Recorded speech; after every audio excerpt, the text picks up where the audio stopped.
Got you. Good morning, good morning, good morning, and welcome this morning to the WOW Workshop. WOW Women of Wisdom Workshop. Good morning. As you all know, this is March, the month of March, and the month of March is Women's Month. So we celebrate women all month. We actually should celebrate women all day. Hey, amen. Every day, all day, every day. But we're grateful. We're grateful that this month of March is acknowledged nationally as National Women's Month. And the special this week is actually in acknowledgement of International Women's Week. And so we celebrate the women, international women, on this week. And so, wow, again, wow. We want to welcome everyone to the platform and thank you so much for joining us on this morning. So, when I say wow, you say wisdom. When I say wow, you say wisdom. When I say wow, you say wisdom. Wow, wow, hey.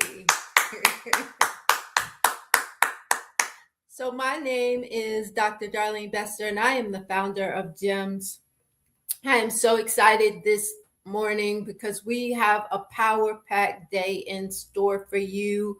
I'm excited about all of the guests, all of my guests who are joining me this morning. They are each women of wisdom and they are very impactful around the communities within their own right. And so we want to celebrate them as well.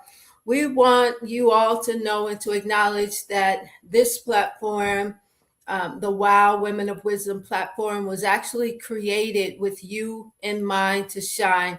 This platform acknowledges every woman entrepreneur, every woman visionary, every woman in her own place and space. This platform, whether you are in ministry or marketplace, this is the place with you in mind for you to shine. And so we're excited on today. Our theme is legends, leaders, and legacy. Our themes is legend, leaders, and legacy. So with this theme, we acknowledge the legends of yesterday, the leaders of today, and the legacy of tomorrow. So we want to celebrate what is being built today because it is actually foundations of yesterday that are being built on today, but that will be sustainable and lasting throughout tomorrow, the generations for tomorrow. And so, again, we want to welcome you. We want to thank you for joining us on this morning.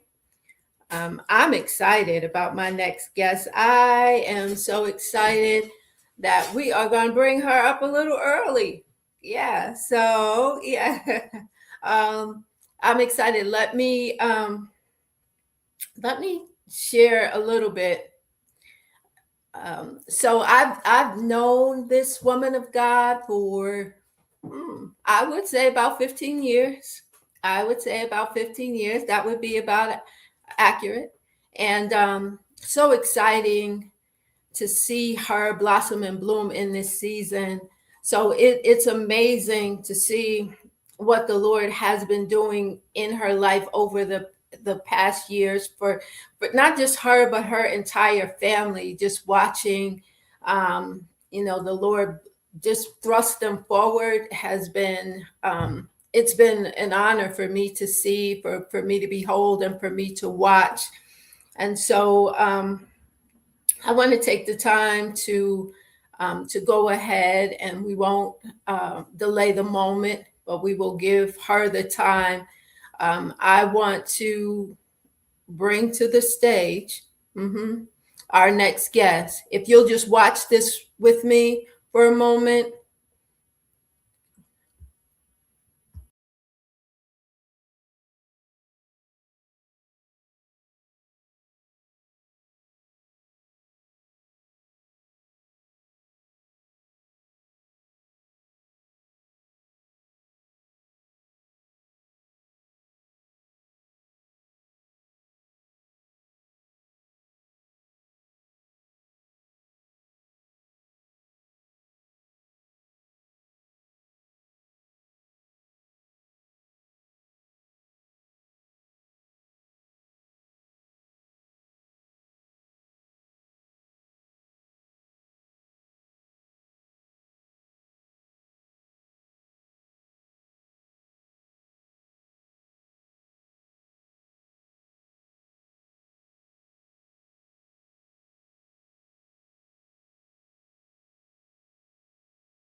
Hello, everyone.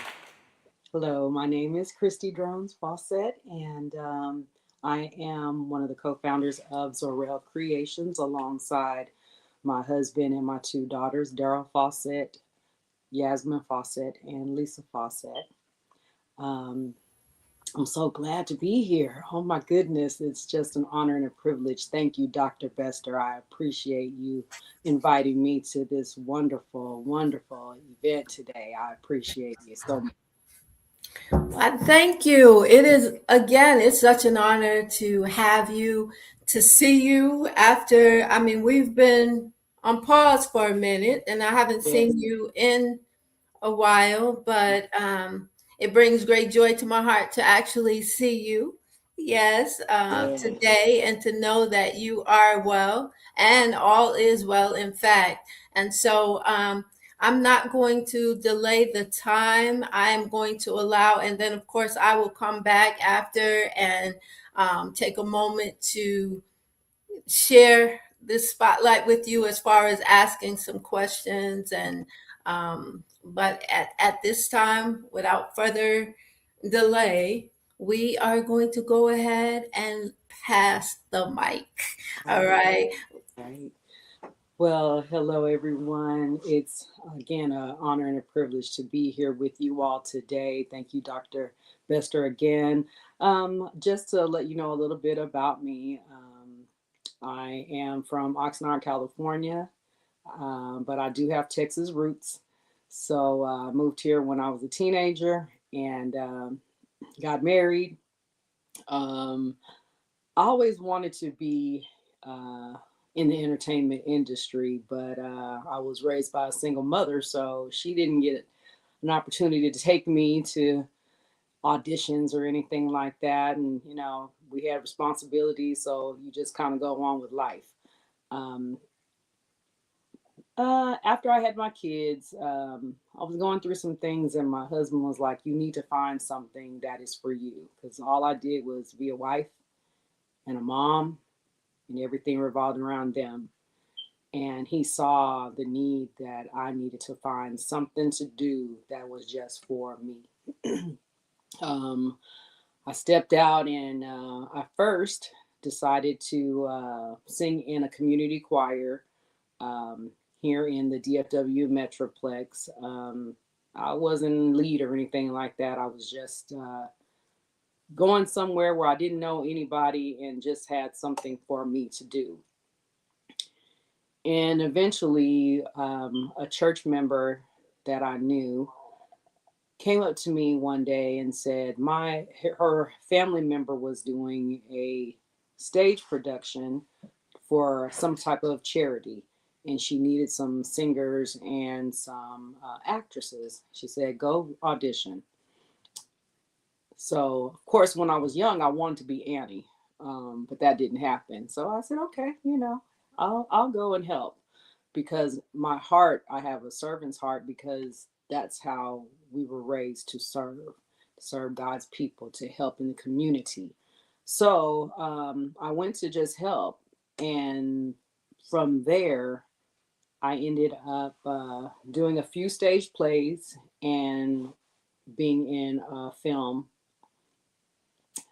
and kept going. The one thing is, when people get to know you, they'll tell other people about you, and then other opportunities arise. "Oh, you know what, I saw you in this production, so will you be in my production?" And I was fine being an actress, and that was good enough.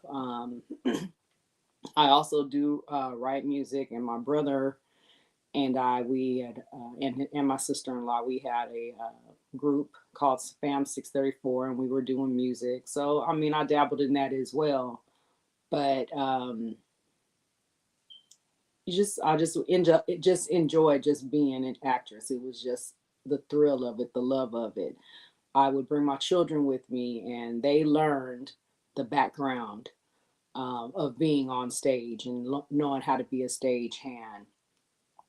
Long story short, the Lord transitioned us to the Infinite House of Praise Church, where I am now the fine arts director, creative arts director, I should say. And when I came, I just wanted to be a bench member, but the Lord saw otherwise. My pastor says, I've been seeing your Facebook, and I want to see if you would help with the creative arts department and do some productions. I had never written a play. I had never done anything directing wise, nothing, because I was fine just being an actress. Um, but when the man of God asks you to do something, you do the best of your ability. So my oldest daughter, Yasmin, went ahead and wrote a play, and we assisted her with that. And the first production we did was called She's Not What She Used to Be. From there, we've been doing productions not only for our church, and then we blossomed and did a production called Cheryl's Voice, which is a true story based on Latasha Williams from the city of Fort Worth. And if you ever look her up, she is a domestic violence advocate for the children that are left behind due to murder suicide. So she worked so hard. My daughter and I heard her testimony and said, you know what? This story needs to be told. And the Lord allowed us to do that. And my youngest daughter, Lisa Raquel, ended up writing that production. And we did it here in Fort Worth at the historic Scott Theater in downtown Fort Worth. God blessed, all kinds of people came. So the journey of where we are now, it started just from wanting to serve.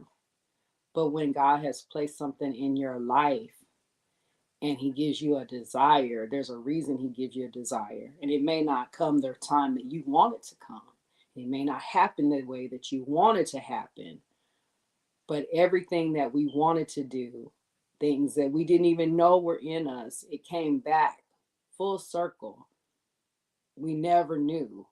But God has blessed us to really be able to work with so many people over the years. And actually, we are doing a creative arts workshop on April 18th in Grand Prairie, Texas, at the Infinite House of Praise Church, because I want people to see that there's so many avenues within creative arts. Just because I'm an actress doesn't mean I can't do film, videography. There's so many things, and not because you're always in front. And that's kind of my desire now, is to let people know there's so many avenues. My daughter graduated from UTA with her theater degree, and as she was going, she was learning how to run the lights, do the sound. You've got to have sound engineers. You've got to have so many different things. And so we're going to be having different people from all walks of life. Carmina Barnett from KHVN, she'll be there, and different actors and filmographers that will be there to let you know that there's more inside of the entertainment industry besides just being in the front.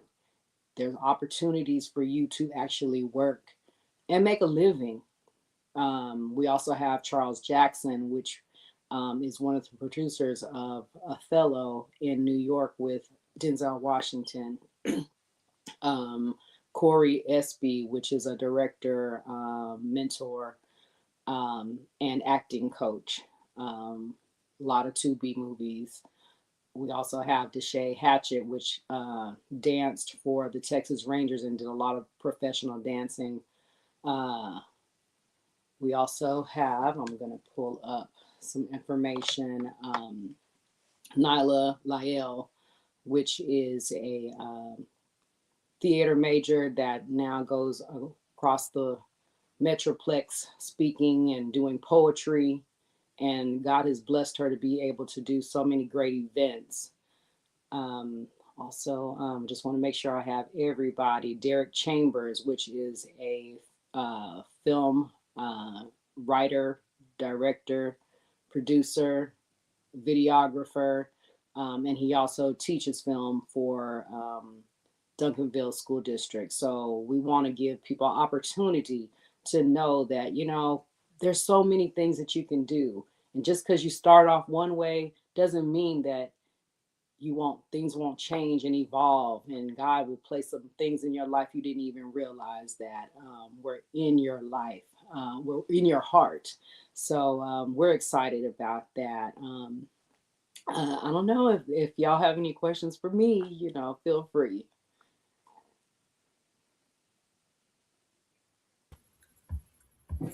Thank you so much. Thank you. So I do have a few questions. I mean, in hearing your story and how you got started, and um, so did you originally, prior to you being asked by your pastor, because obviously your pastor saw something in you. You said looking at your Facebook page, Hmm. and he knew it was in you, and he wanted to cultivate it, to nurture it, to come forth, right? A gift, Yes. talent, your treasure. Um, did you actually know what was in you, and know that that was lying dormant within you, and it was waiting to be birthed, waiting to come to life? Before that, no. But again, when the man of God asks you to do something and you trust the God in him, then you know that they see something that you can't always see. But also, we worked, even though we were acting, we did a lot of background to help with the productions that we were part of. So even though, yeah, I was called to actually just learn these lines and do it, we would come early. My kids would come, and when other actors weren't there, they would actually fill in for the actors that weren't there. So we already knew. And then on stage day, I mean, we were coming early, we were leaving late, we were cleaning, we were doing manual labor. So we kind of already saw, because we would be in the background helping anyway. So it's like, okay, well, he sees it. We've watched it. Let's go for it. You know. And if we fail, we fail. But I just didn't see failure because the man of God asked me. He's hearing from the Lord, and let's go for it. Amen. Amen. So currently, you are writing, you're doing screenplays, you are hands on. What do you see? What is your vision for future? Ooh, my vision for future. Oh wow. Of course you evolve. I was just fine acting, became a director, and normally even the productions we did before, even though I was writing or my daughters were writing, I was still in it as well, and as an actress, so doing double duty. The last couple of productions that we've done, I have not been in. So I'm kind of like taking a step back. And it's not necessarily because I don't want to, but life changes, things change. And sometimes you can't do everything, you have to delegate. So for me, the reason that we're doing the workshop in April is because I want to let people know that there is so many alternatives. Um, because God doesn't just give you something just because. He doesn't put things in your heart just because. It's something for you to do. So I really just want to do more of teaching people that there's more than just I just like to sing or I just like to dance. Well, you might not end up being a recording artist, but because that's in you, maybe you should be uh, producing. Maybe you should be doing something marketing. We also have, I'm sorry, Michaela Atkins, which is also going to be talking about marketing. She graduated from Baylor University, and she's going to be talking about marketing as well. That's my passion, is to let people understand that there's more to it, because I didn't know. I grew up with a single mother that didn't have the money or the time to allow me to learn these things. So I learned at a late age.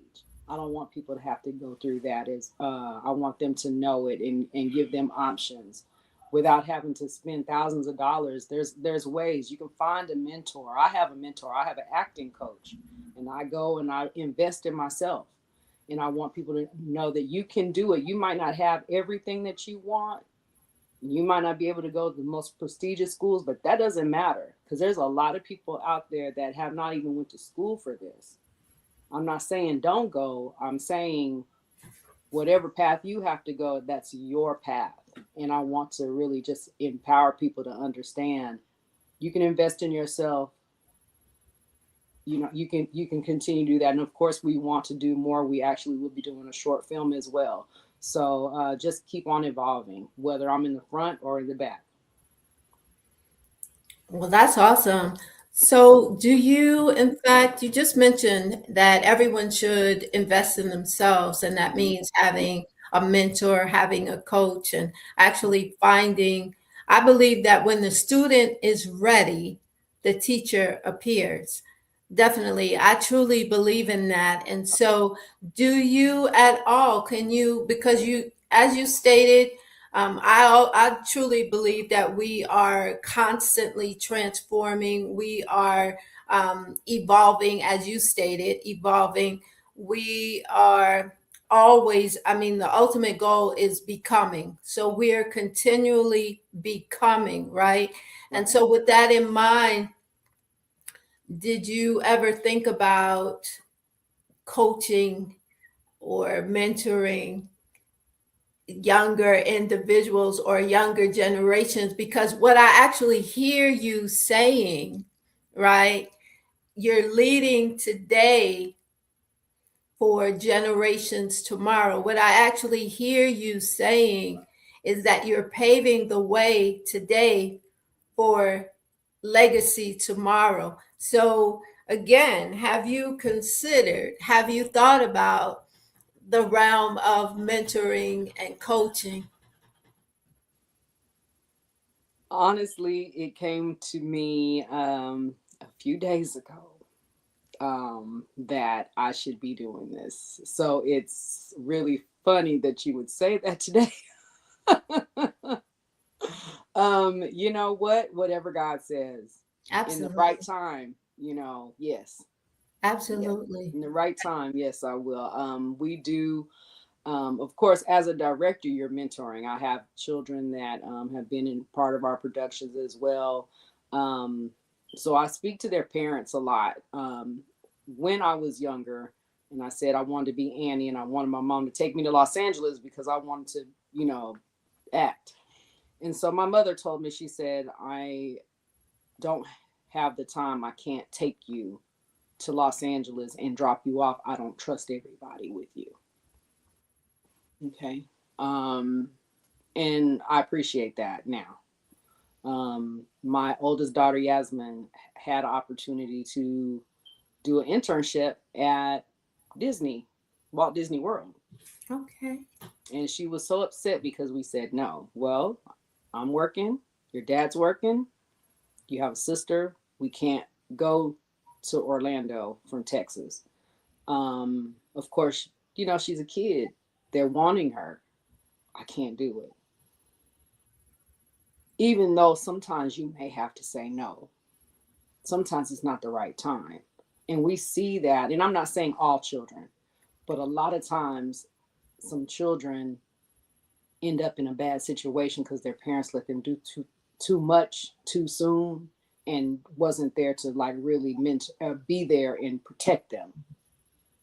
So I do try to make sure that I talk to parents about, if you cannot do it, let them do things like church. My children all were very active in church growing up.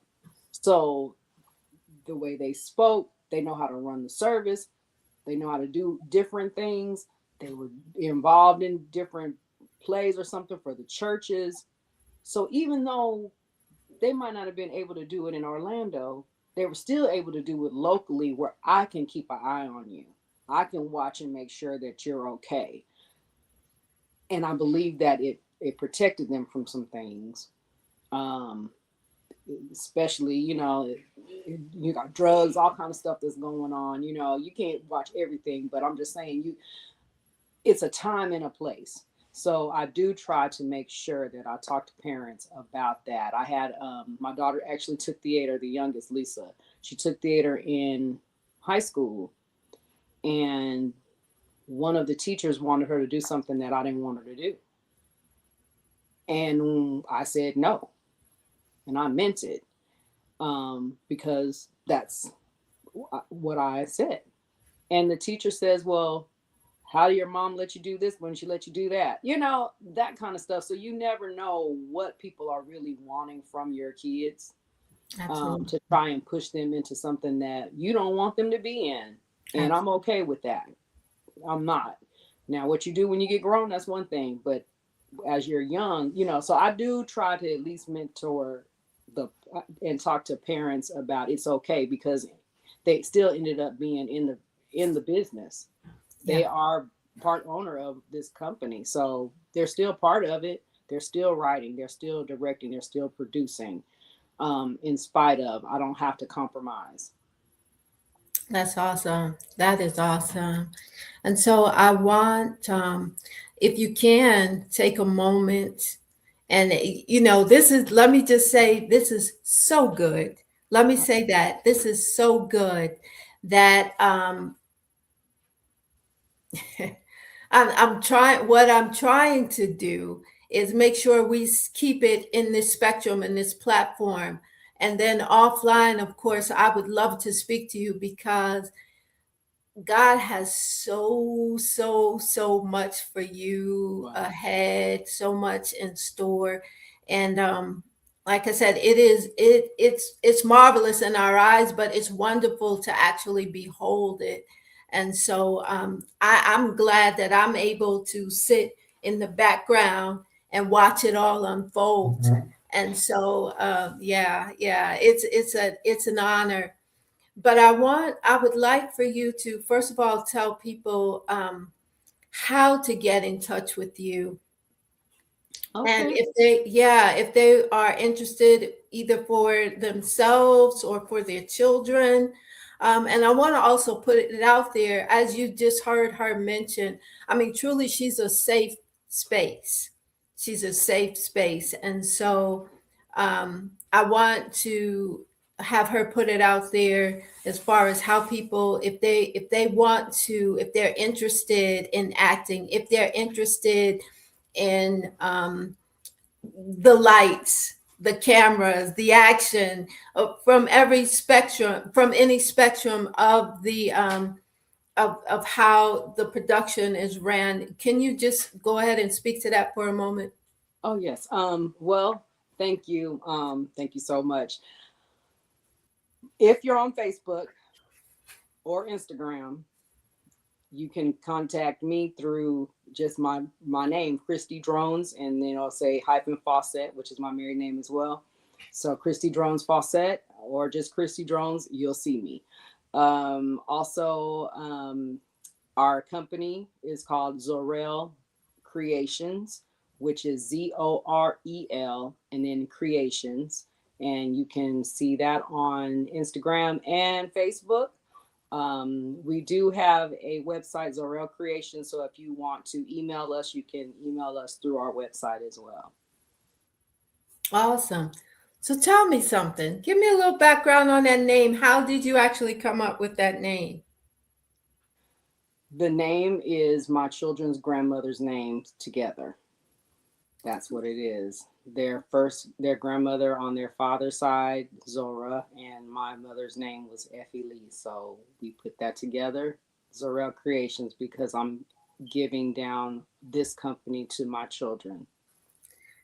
It's the Okay, leg. so this is a prime example of legends, right? Come on.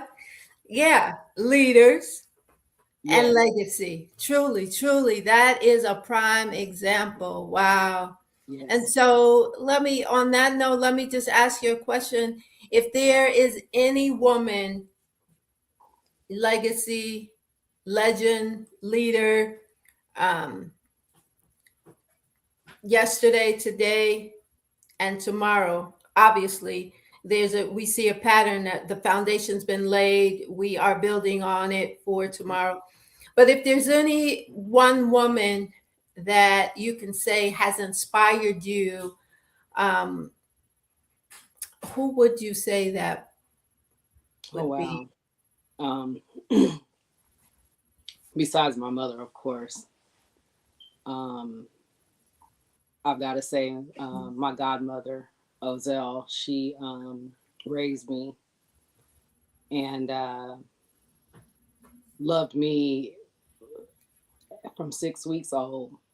She took care of me, and she poured into me because I really didn't have a lot of people in my life. So a lot of the values that I had were because of the things that she taught me. She was a woman from East Texas that just worked and provided. She didn't have biological children of her own, but she raised so many of us. And she wanted us to be the best that we could be. And she poured into each and every one of us. But because I needed her the most, I got a little bit more. Because my mother was working so much. She worked all day and night to provide. So she's trusted her with me, and I'm so grateful that she did because it taught me a lot. So she's my inspiration. There's things that I might have, I did not do because I didn't want to make her, I didn't want to make her sad. So I wanted to do the right thing because she taught me. So just like I said, just a little old woman from East Texas, but what she gave to me lasted a lifetime, and I poured that into my children. Wow, that's Yeah, awesome. That is awesome. I want to just give a shout out and a round of applause to your yeah, yeah, godmother, because um, that is that is truly, foundations are truly important, and yes. holy foundations. Oh yeah, Come on, come on, yes, come on, yeah. come on, And come on. Yeah. people think that you have to have a big name to be successful, but that's not. There's so many successful people, and you'll never know their name. Success and being a Ooh, celebrity are not the same. my God. And if you really listen, I was listening to a actor, um, and he's being a working actor. You're not always, you know, in the tabloids and all that other kind of stuff. You're just trying to pay the bills sometimes. Sometimes you have to do a regular job. One actor said that he went to Cordon Bleu to become a chef because work is not always there. That's something you have to really understand. And that's why you have to realize you got to have other things to do. Yeah, learn the film. If you're a dancer, be a choreographer. There's so many avenues outside of being in the front. And for her, my godmother, even though she's not in the entertainment business or anything like that, but what God placed in her was love of children, teaching them how to um, not only just be good kids, but how to invest and how to save. And you don't have to live beyond your means. Now, I didn't always learn that one, but so, but when I saw how she lived a simple life, but there's nothing that she couldn't have because she lived a simple life. She didn't go above and beyond just to please other people. And in this industry, sometimes people try to make themselves look something that they may or may not be, but the outside appearance isn't always what makes you what you are. That's just a facade. What's on in the heart, that's more important than anything else. Yes, yes. And so we thank you for that and for sharing that. You know, even as you were speaking and you were speaking about you don't always have to be, and I'm going to paraphrase a little bit, but you don't always have to be in front to be Yes. successful. Yeah. There are a lot of successful people that you just may not know their name, but that doesn't by any means defines what success is or what success means. And Yes. so, even as when you were talking and as you were saying, I began to hear a song, and a lot of times, you know, the Lord deals with me with sound and song, but I began to hear a song, and it was a song I can't even tell you right now who made the song, but I can tell you that the words I was starting to hear is God knows your name. He Yeah. knows Yeah. your name. And Yes. so that is what makes you successful, Yes. is to be known by God. You That's know, it. yeah, yeah. Yeah. Yeah. So when your Yeah. name, we won't even go into that, but when your name is written in the book of life, Yeah. that's true success because God knows your name. Yes. Yeah. Yes. Yes. Yes. And I just want him to say, "Well done." Come on. End of the day, that's we can do all kind of things and we can have the millions and everything else, but we all got to go that way one day. And I want him That's to say, right. "Well done," when I do. That's right. I listen.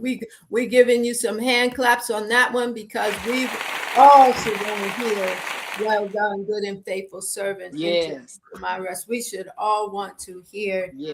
that from the Lord, right? Amen. So Amen. yes. So I'm going to give you this time to go ahead, and we want you to address the community.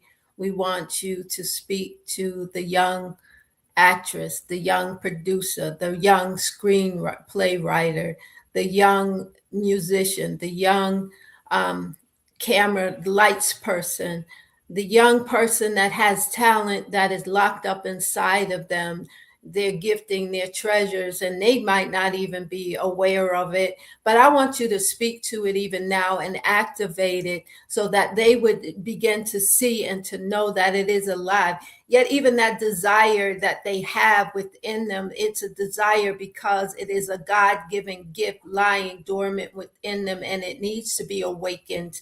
It needs to be activated. It needs to arise in this time, in this season. And so, um, I'm going to let you give the closing words, and please just speak to the next generation of people. And even if there are leaders of today that want to join you into making powerful impact on this mountain, Mhm. right? This mountain of media, the mountain of this is truly a mountain that needs to be um, empowered by kingdom, by what you're doing. And so I want to give you a moment to go ahead and speak to the the next. The Bible says, "Occupy till I come." It means work. Work. Continue the work. You don't stop. You can't just sit and wait and say, "I'm waiting for the big break. I want this to happen. I want that." You have to work. Um, if in your heart you have something desired, and sometimes you might just want to write a little song or a little poem or whatever, do it. Don't let anything stop you. Um, Sometimes it may seem like, why am I doing it? It's not going to go anywhere. Don't stop. Keep going. It may not be time. Sometimes even your friends and your family may say, that ain't you. I've had it happen. A lot of people have said, you can't. You're not good enough. Um, but your audience and their audience might not always be the same audience. People that like my music may not like somebody else's music. It doesn't matter. You got to keep going. That's why people like different genres. Some people like gospel. Some people like contemporary gospel. Some people might like see more rock or however. Everybody's taste is different. You don't have to just sit and stay in a box. But as God gives you things, you have to continue to work on it. If you're not sure what to do, if you're in school, take a class. See if that's something you want to continue in. There's nothing wrong with that. Go to a workshop. If you can't afford a lot, do what you can. Talk to people. Sometimes you may have to do some volunteer work. We did. We volunteered a long time before we started getting paid. And I'm not saying that's what you should do always, but as you continue on your journey, know that God sees and ask Him, because at the end of the day, He's the one that gave you the gift in the first place. Sometimes He may give you a gift of one thing and it just cultivates into something different. And it's okay. Sometimes as you age, things change. I can't play a teenager anymore. I have to play other parts. So I'm playing, maybe 10 years younger, all the way to they age me up and make me older. It's fine. Because I can't play the teen no more. But it's okay. And this is not just for actors. This is for anything that God has given you. It's okay to start small. Invest in your time. There's so many YouTube channels nowadays. There's so many Google searches. If you really just don't have the money, go to the library, go online, learn as much as you can. Be involved in your church. If you're a musician, director, singer, whatever, they have a media ministry in the churches. Volunteer your time. A lot of people that are actually getting paid, they're doing it for their churches first. God will give you the desires of your heart if your ways please Him. And if you can do it for God, and we should give God some time, do it. A lot of things that I did, I started in the church. Not everybody has, but I did. I love God. I wanted to sing. I sung in the choir. But also as a choir member, we also cleaned the church. We also sold chicken dinners. We did everything because of our love for God. We love doing choir too, but we worked also. So it's okay to give some of your time, and it's investing. Even though you're doing it for God, He's helping you learn how to serve. He's helping you learn how to go to the next level because you're doing what He wants you to do. You're doing something that's helping your community. So it's okay to volunteer some time too as you learn. If you can take a class, do it. There's different studios that you can go to and learn. So don't stop. And honestly, there was a time in my life I felt like I'm too old to do this. No, those that aren't children, that doesn't mean you can't. There's a lot of people that have started in the industry after they had their kids. I was married with children when I started. It's okay. It's okay. So just keep going. Don't stop. Keep going. Don't let anything or anybody deter you. If people are telling you you can't, then you need to go a different direction. If you know God is giving you something, you need to go a different direction. And you can't tell everybody what you're doing. Don't let your right hand know what your left is doing. Everybody's not going to be for you. Even though they may love you, everybody doesn't believe in what God has given you. You have to keep on going. And don't be afraid to say no to something that just because you had an opportunity. It's okay to say no. It's okay to say no. If that's not what you feel is right, you can say no. There's other opportunities that'll come around. You don't have to just compromise everything. You don't have to compromise your beliefs to do whatever, you know, because you can end up in a bad situation. I've dealt with working with people that I probably shouldn't have worked with. Yeah, it's okay to say no. Um, I get a mentor, get somebody you trust, and pray and ask God.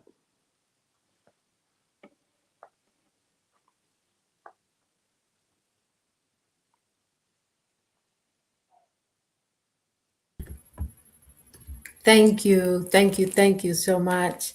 Um, thank you. Wow. All I could say is wow. Woman of wisdom, woman of wisdom. So Yes, we thank you for this time, for your time, and accepting the invitation to come and to share. We would also like to, we see so much evolving from this segment and like to actually bring you on at a later time where you would actually be, have more time to actually share what you do and possibly share some of your clips and some of your production. But at this time, we just want to say thank you so much. We honor you in your rightful place, and we look forward to seeing you soon. thank you so much. I'm so glad we are still connected after all this. Yeah, It is just like I said, it's an honor, it's a privilege just to be in your presence right now and to speak to the women. I hope that they take something away from what God has placed in me. And thank you for having this platform so that people can pour into others, because everybody needs somebody. Everybody needs encouraging, especially us as women. We need all the encouragement because the weight of the world is sometimes on our shoulders. So we need this. So thank you so much. Thank you so much. And yes, you're Dr. Bester, but you're my sister. And I appreciate absolutely. it. Yeah. Absolutely. Thank you so much. And again, we will, of course, we'll be in touch, but Yes. we will also have a follow up to this. Like I said, I just see so much ahead of. Uh, well, I'm just going to leave it there, but we Yes, will ma'am. talk. Yeah, yeah. Yes. Okay. Yes. God bless you and thank you. Thank you. Thank you. Goodbye, everybody. Have a great day.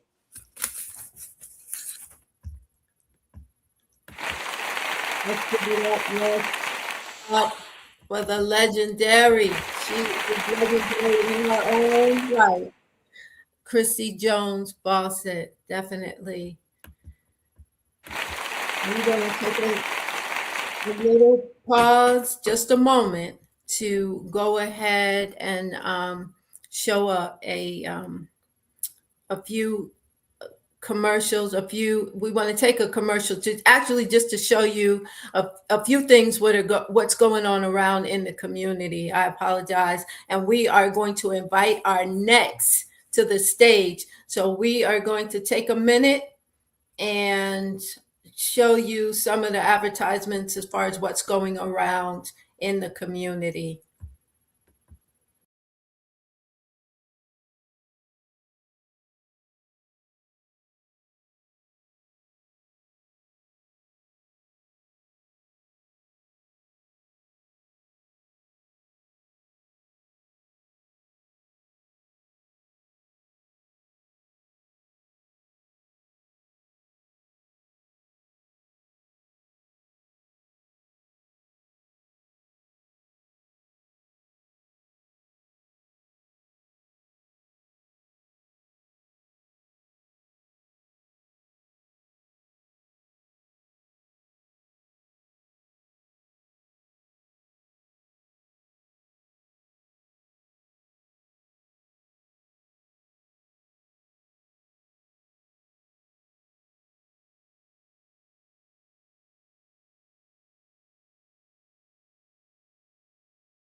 Welcome back.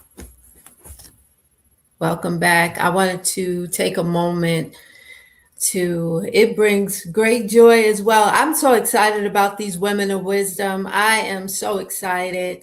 So, it's funny. I find myself saying wow even more often now than I used to. And every time I say wow, I think of women of wisdom.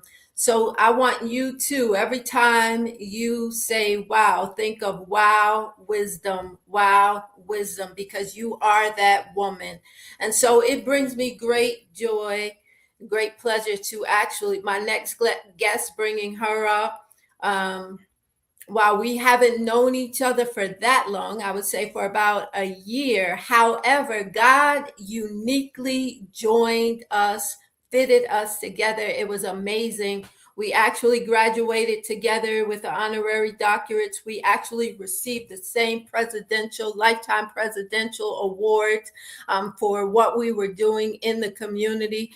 And it brought me great joy because the Lord actually connected us, because as we were standing to march in, he began to give me a word concerning her, and I can see truly how the word was alive in her life. And so without further delay, I want to take a moment and I want you all to welcome with me to this platform Dr. Kisa Campbell. She is a transformation leader who embodies resilience, femininity, and power of purpose.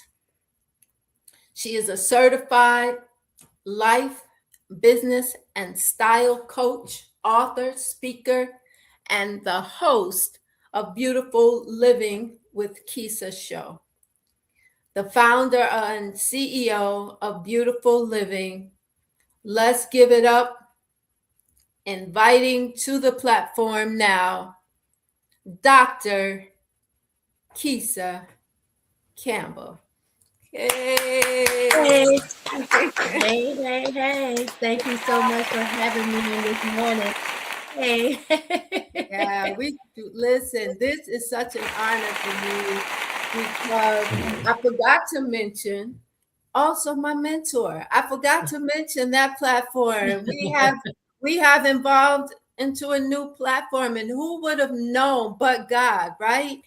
That, I mean, it was amazing. So how he actually put us together was so amazing to me, because not only did we receive the same award, not only did we, graduate and receive our doctorate degree at the same time, not only, but we ended up at the same place in the same space wearing the same dress.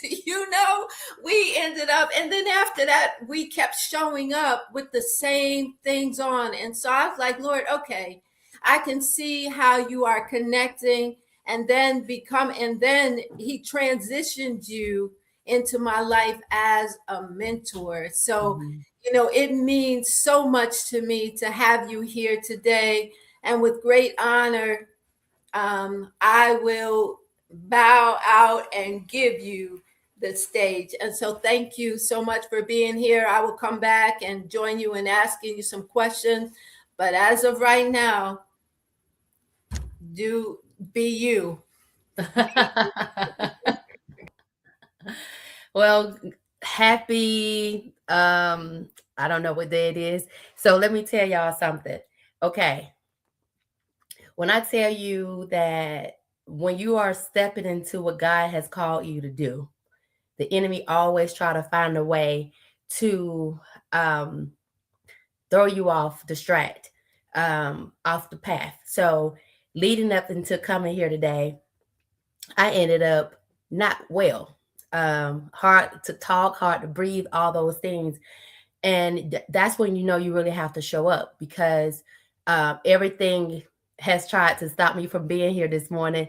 And, just speaking to you guys about what my platform is Beautiful Living, and what that really looks like and mean to me, and hope that, you can find some of these nuggets that you can take along the way as you continue your journey to what I call beautiful living, right?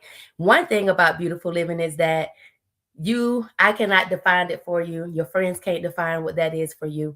You have to define what beautiful living means to you, no matter the age, right? No matter the age, no matter where you are in your season of life, you have to define that. And once that is defined, and what I mean by no matter the age, because sometimes people count themselves out because I'm too young to really hear this, or I'm too old to really do anything more. I say, as long as you have breath in your lungs and that you are breathing, it's not about the age. It's about the impact that God put you here to do, what he put you here to do. And so as a teenager, and I'm gonna go there because I know there may be some young adults, or some teenage girls, or may hear this, and I'm gonna start there. I don't want you to look at it as, oh, this not for me. She's way older, but I have a word for you too, right? Because as a teenager, I became a teen mom at the age of 14. And people automatically counted me out because I was a teen mom. They didn't think I was going to graduate. They didn't think that I would amount to anything, right? Statistically, I wasn't supposed to graduate. Statistically, I wasn't supposed to go to college. Statistically, I wasn't supposed to have a doctorate, right? None of those things, all the odds were against me. But it always starts with a vision. What is your vision for your life? No matter what it is, no matter what, I don't even want to call it a mistake, but we call things mistakes because my baby is here. She's blossoming. She's about to be married soon and a college graduate. So many beautiful things that she is doing in this world to make impact. So I don't look at her as a mistake as the world might look at it. But I had a vision for my life, right? Even at the age of 14, I say, you know what? I still want to graduate. I still want to graduate with my class. I still want to go to college, right? So what do I need to do what I need to put in place to be able to meet my goals, the vision that I had for my life, despite being a mom, right? That never crossed my mind like, oh, woe me. Oh, I can't, I won't be able to graduate. None of that ever crossed my mind. It was like, okay, this is the situation. How can I continue to progress forward? And so, every young person under the sound of my voice, right? I want you to understand that it starts with a vision. What is it that you want to do with your life, right? And once you are able to articulate that and write it down, then you write down little nuggets, little goals to meet it. For me, I still needed my classwork.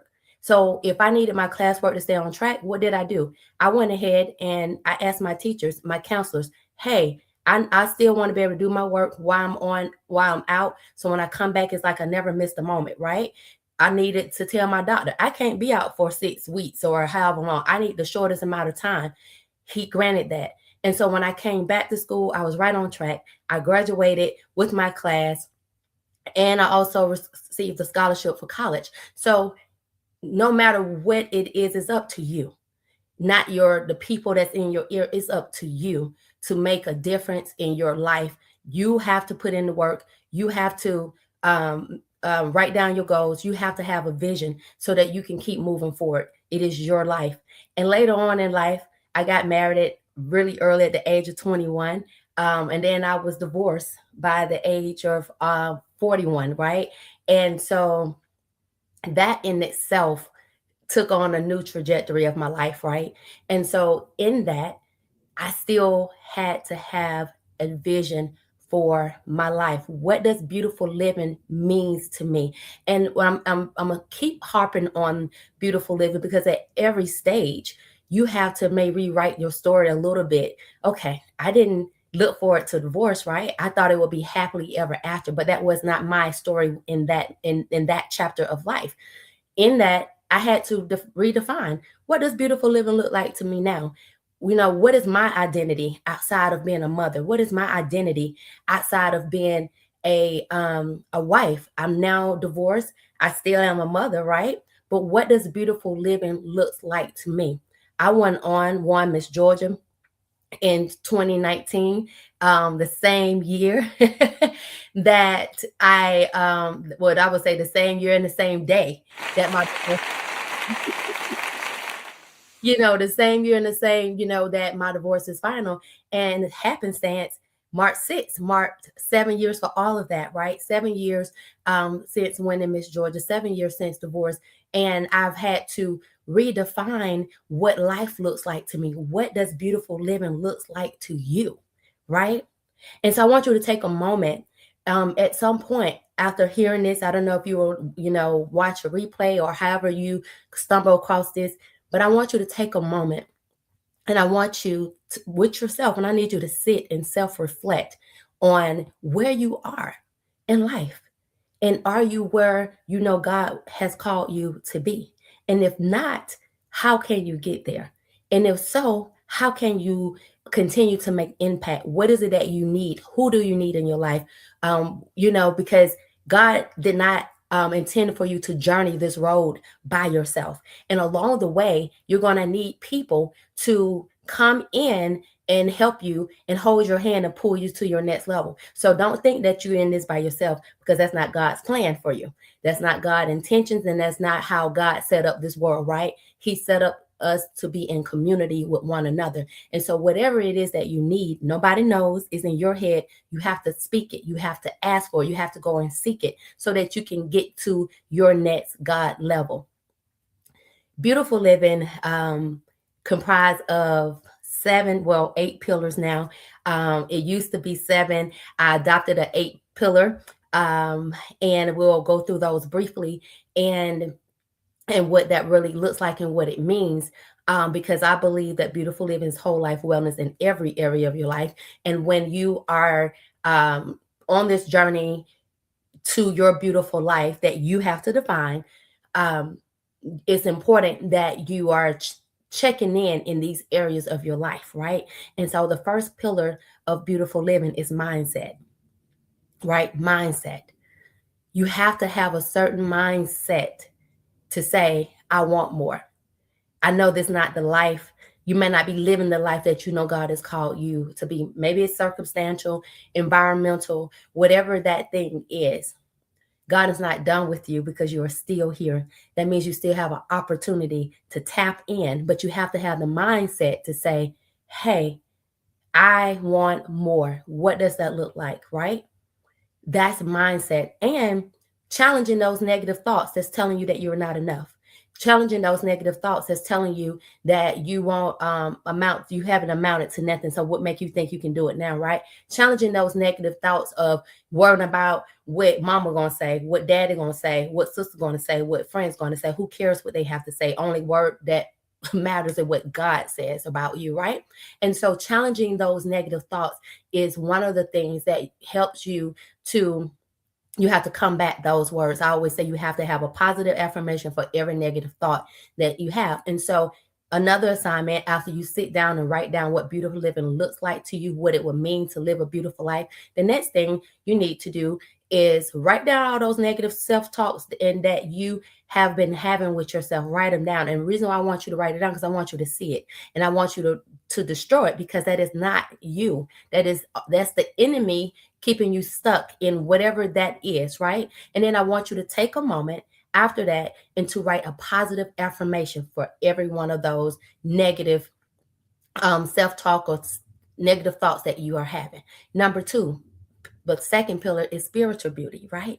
And you may say, why is not God first? Well, first of all, you have to have the mindset that you want to tap into what God has for you. So that's why it's number 2. Once you say, you know what, Lord, it's me and you. That's your mindset telling you, right? So now we can go and have build a relationship with the Lord. And nothing on this earth you can do without him. You can try it, but you won't get that far. And I just tell you, just take some time and to sit before him, surrender all that you have to him, to the Lord, and make it your business to grow in relationship with the Lord, right? Whether that's 5 minutes in the morning, 5 minutes at lunch, 5 minutes in the evening time. God just says, come to me. Come to me. We are up here heavy, having this heavy labor and all these things because we're trying to do life on our own. And God never intended that. He said, I'm right here. Just come to me. Be in relation with me, right? And I will lift your load. I will carry you. I will direct you, all those things. And so, but you have to first go to him and say, Lord, I surrender. and it's me and you. Help me to grow. Help me to make you my foundation of everything that I do. And in my book, The Journey to Beautiful Life, I go really, really deep in, building a foundation with the Lord. Pillar number 3 is physical beauty, right? The one temple, not just the aesthetics. We're not talking about how we're looking right now. Physical beauty is talking about how you're taking care of your body, right? What are you doing? Are you exercising? Are you walking? Are you constantly grabbing the junk food that you know is going to put the extra 2 pounds on your waistline, and you started talking about some, I want to lose weight, right? So how you're taking care of the one temple that God has given you. What are you doing? I mean, I'm not perfect. I don't buy I don't buy snacks like that. Okay. The snacks that I have in my house currently came from when they said we was going to have a winter storm. And I was like, you know what? It might be one of those moments where I'm going to want something sweet. That stuff is still down there. We are in March, right? That was in January, right? And that's just to show that my stuff is, I'm not a big snacker at all, and things last in my house for a very long time.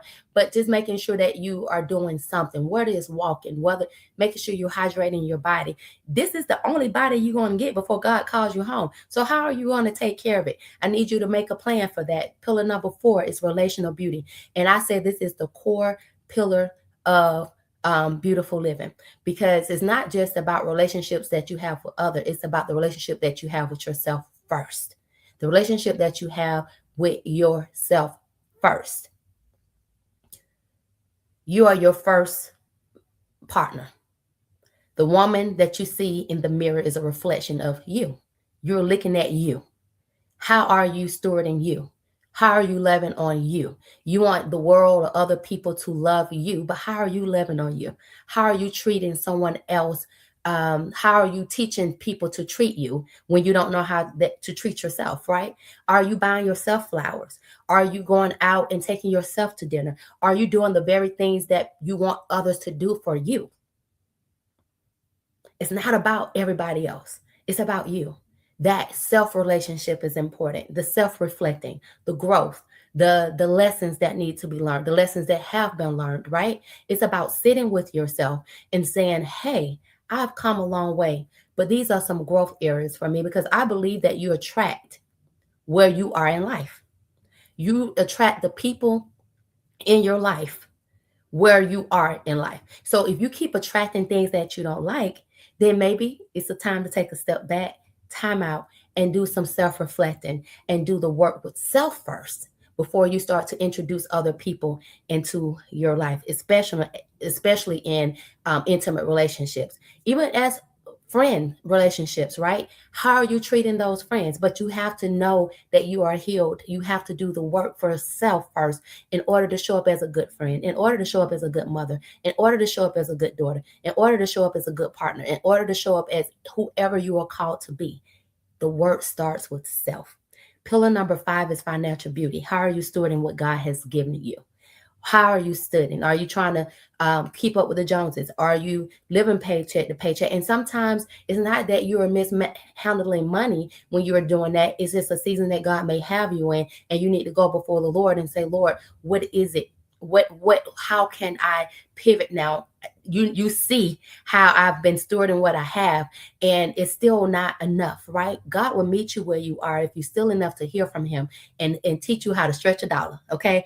I know that because I talked about it in my book. How God, I was doing everything. I was paying my bills. I was tithing. I was doing the things that God required of me. And at the end of the day, I was left with $3.27. And I'm like, Lord, this is payday. I don't have nothing but $3.27 in this particular moment. I remember so distinctively because it was spring break for my baby girl. And as a divorcee, newly divorced, it was my time to have my daughter for spring break. And I'm like, Lord, I've done everything. I've stewarded. I've been tithing. I have not been out here shopping because I'm a recovery. I love to look nice. I love to dress nice. I love all those things, but that wasn't even the case. And I only had $3.27. So make this make sense, Father God. I gotta go get this child. And we have to go And I have to go and get, no, what I said was I have to go get your child, because at the end of the day she belongs to you, and I have to go get your child, and she's going to want to do some stuff, right? It is spring break, so you're going to teach, you going to have to stretch this. And before I knew it, my phone was dinging with Cash App. A friend just sent me some money just because. Then God was teaching me how to ask for what it is that I need, because that was a growth area for me. I didn't like asking people for anything. I always had to try to figure it out on my own. And that is not God's way of life for us. We have to ask. And so I remember reaching out to a friend of mine and saying, hey, it's spring break and Kennedy needs some money. That's all I said. And they sent me some money. Now I'm up to about $200 to my $3.27, right? And then God said, I gave you a gift and talent that you've been sitting on. How many of you out there sitting on a gift and talent that God has given you, but you're saying, I need more? He said, you're not even using what it is that I have, that I've instilled in you. I've given you talent. I've given you gifts. How are you stewarding those? And I remember, oh, you know what? I am a licensed hairstylist. I just don't do hair no more. But people been asking. So guess what I did? I put out an all call to say, hey, this weekend I am doing hair. And people was like, hey, count me in. And before I knew it, I had enough money to buy grocery, gas, and we had balled out for the weekend, for that whole weekend, still had money left over. That's how God comes in. So how are you stewarding what it is that you have? And how are you going before the Lord and saying, hey, I'm doing what you have asked and called me to do? This is not enough. You see how that good example in that one day in a weekend turned into I was okay. And so God answers us in our needs, right? So don't try to sit here and keep buying this material stuff that's going to be left behind. Yes, God want us to enjoy life. That's, I believe that with the heart of heart, right? That's what He wants us to do. But take a moment, look over your finances. Where can you pull back? Where do you need God? God need to step in regardless, right? And thank Him for what you already have, right? I don't want to belabor that pillar too long. So my next pillar is pillar number 6, which is professional beauty. What has God called you to do? Who has God called you to be? Right? Are you operating in that? Are you living that out? Right? You may have to have a 9 to 5, but God may be calling you to mentor some students. God may be calling you to um, coach, right? God may be calling you to do something else outside of that 9 to 5 until He tell you to leave it, right? Whatever God is calling you to do, He's been tapping on your heart and you've been like, not right now, not right now. Then when? Because it's never going to be a perfect opportunity. It's never going to be a perfect time. You just have to give God your yes and trust that He's going to direct your path, and it all will align as long as you stay in alignment with Him.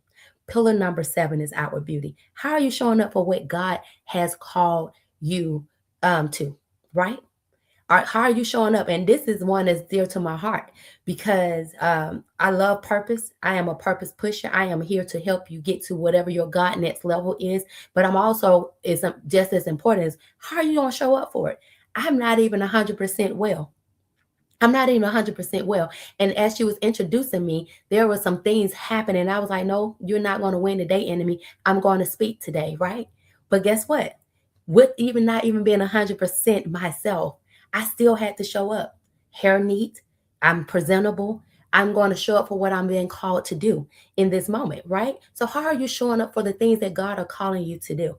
I actually have a course that I teach women on body type and color theory and all of those things so that you can step into your God-given gift showing up the way that He would have you.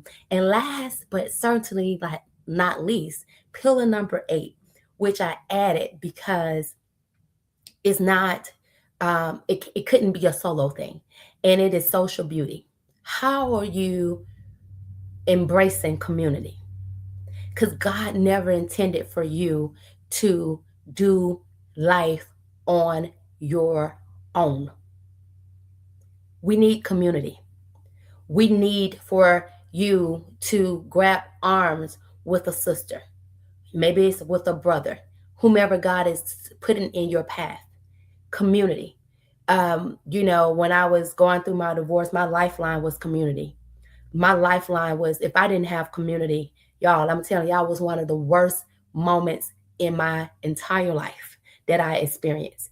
Divorce was, I told God to let me be the last woman to experience it. That's how bad it was. I didn't want another woman coming behind me. He did not grant me that wish because I know people who have gone on to get divorced, sadly, because it breaks my heart to get divorced after me. And I was like, Lord, I said if I had to endure all of what came with that, I would take it. Like here I am thinking I'm being Jesus carrying the weight of that on my shoulder, right? But I'm like, Lord, I would carry it, right? And he was like, no, you're not God. I carry those things, right? You're not me. And but that's the weight of it. I didn't want anybody else to endure that. And so community was so important to me. My friends, my therapist, and I feel like my friends were more the therapists. And then God was like, look, I gave you a gift and he sat me down. I had to coach myself through that. But my friends, my community was there to help me get out the house, to help me, learn. And then I learned how to be by myself and do some things by myself, right? And learning how to, that goes back to that personal relationship pillar number 4. But with community, I had my sisters to say, hey, I'm right here with you. I had my sisters to say, hey, I'm crying with you. I had my sister to say, hey, I know you said you're not going to stay here, you're not going to stay in this space, and guess what, I'm going to walk with you. So who do you have in your circle that's walking with you? Who do you have in your circle that says, I'm going to cry with you? Who do you have in your circle that says, I am here, even if I just need to be silent with you, right? And I go into just way more around that because sometimes, I even talked about being in relationships and how we get in these relationships and we forget about our community, our sisters, and we sit up here and we put them to the side while we building this relationship with this man, or I don't know if this yeah, I'm just gonna say with this man, right? And we put community to the side, and how it's important that you don't do that, that you find ways to still nurture those relationships even while in a new relationship or in a long-term relationship, because they are your lifeline.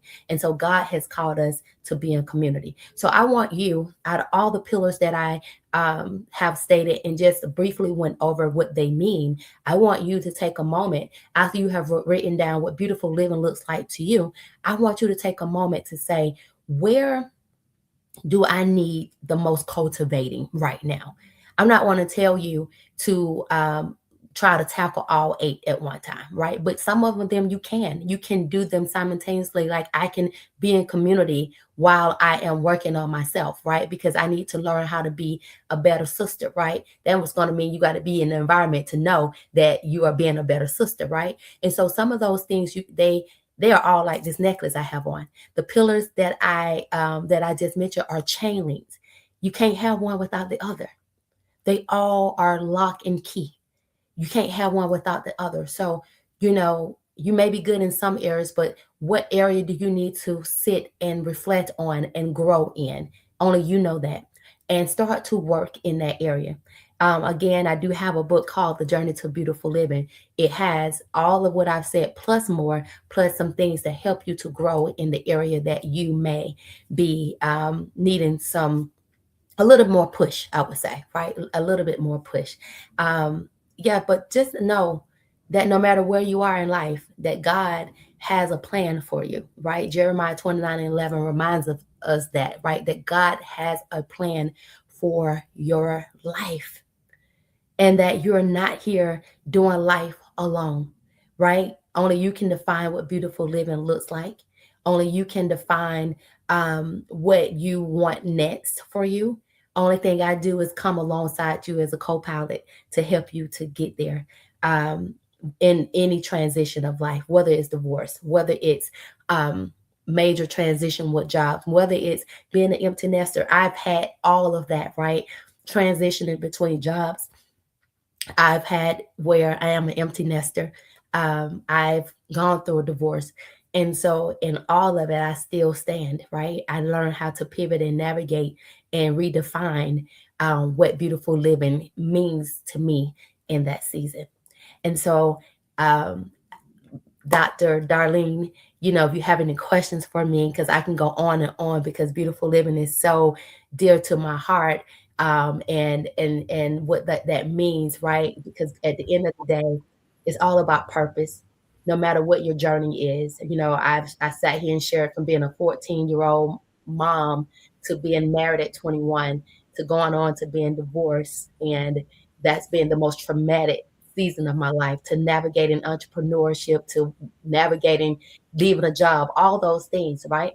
But at the end of the day, it's all about purpose. It's all about walking in what God has called us to do and not missing that moment, because that's where the greatest fulfillment comes, right? Living and operating in purpose. Wow. Mm, wow. I want you all to help me and celebrate what this woman of wisdom, the gems, the pillars, the nuggets that she has just laid upon the foundation of wisdom. I mean, it brings my heart, like I said, much joy to have her share this platform together with her today. And so let me just say this for time's sake, and we know we're rounding it up. So, first of all, thank you. I honor you. Um, you've said so much and you've brought so much to the forefront, and thank you so much for sharing the pillars and the journey of your program, your coaching. Obviously you're a mentor, you're a coach, you're a mom, you're a teacher. I mean, we Yeah. can you're so much, and you bring so much to the table, and you do it with such grace. um Knowing that the love truly, there's love in your heart and you are able to share that, but at the same time with sharing it, you know how to help someone, a woman, transition to their next.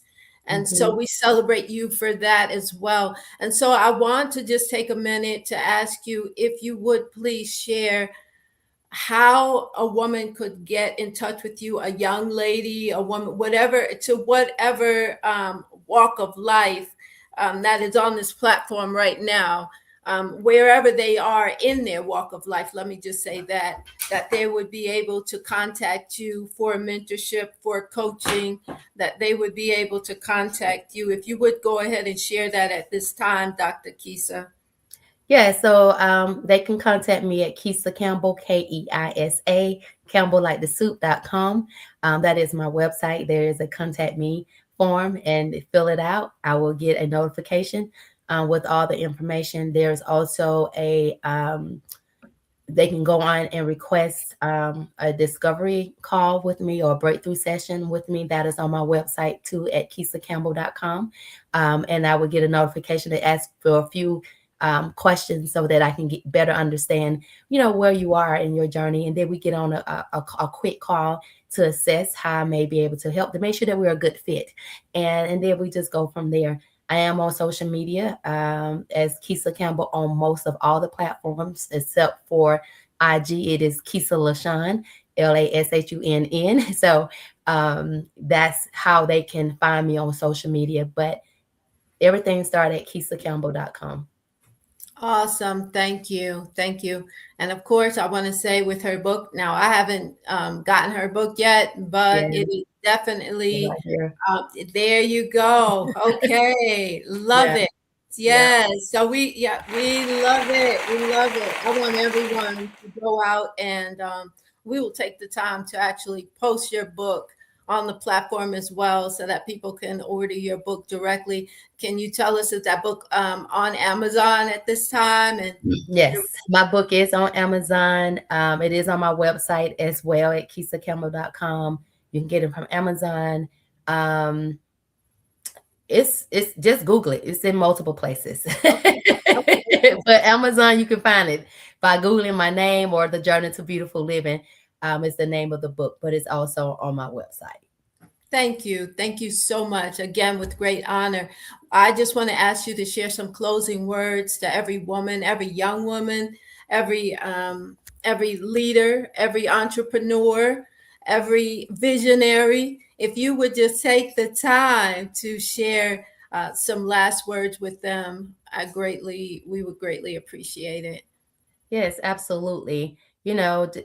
As I said before, um, no matter what you may have endured in life, right? It doesn't define you. Your past does not define your destiny. You do. And so it's all about your mindset and saying, hey, it's time to start over. It's so much beauty in the start over. And so no matter where you are in life, know that God still has a plan for you. No matter what you might have gone through or endured, God still has a plan for you. You can't do it by yourself. Get the help that you need to get so that you can start your journey to beautiful living. And that's what I will leave with you. Your past did not define your destiny. You do. So find the help that you need and create your beautiful living. Thank you so much. Thank you. Um, Woman of wisdom, woman of wisdom. So I want to thank you at this time for joining us today. And, I'll talk to you. Yeah, But, yeah, yeah, but looking forward everyone, to it. thank you. Yes, thank Dr. Kisa at this time for embracing the platform and for sharing with us her journey and how she can help you Mhm. further your journey to get to purpose and destiny in Jesus. In Okay. Jesus. In Jesus, right. Yes. We can't do it without him, though. We can't do it without him, right? We can't do it without him. Absolutely So, not. yes, Absolutely right. not. So thank you. You're Okay. welcome. All All right. right.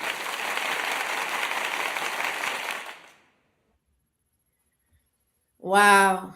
Okay. Women of wisdom. Wow. Yes. Uh, I mean, I am I I'm in awe right now. Obviously, I am in awe. I'm in awe of there's so much power in the women that have come forth, and I'm sure you can resonate with what they actually bring to the table and what they bring to the platform. I mean, I am so delighted um, to everyone and thankful for everyone that has stepped up today. And with that being said, it brings me joy as well to welcome our next guest to the stage.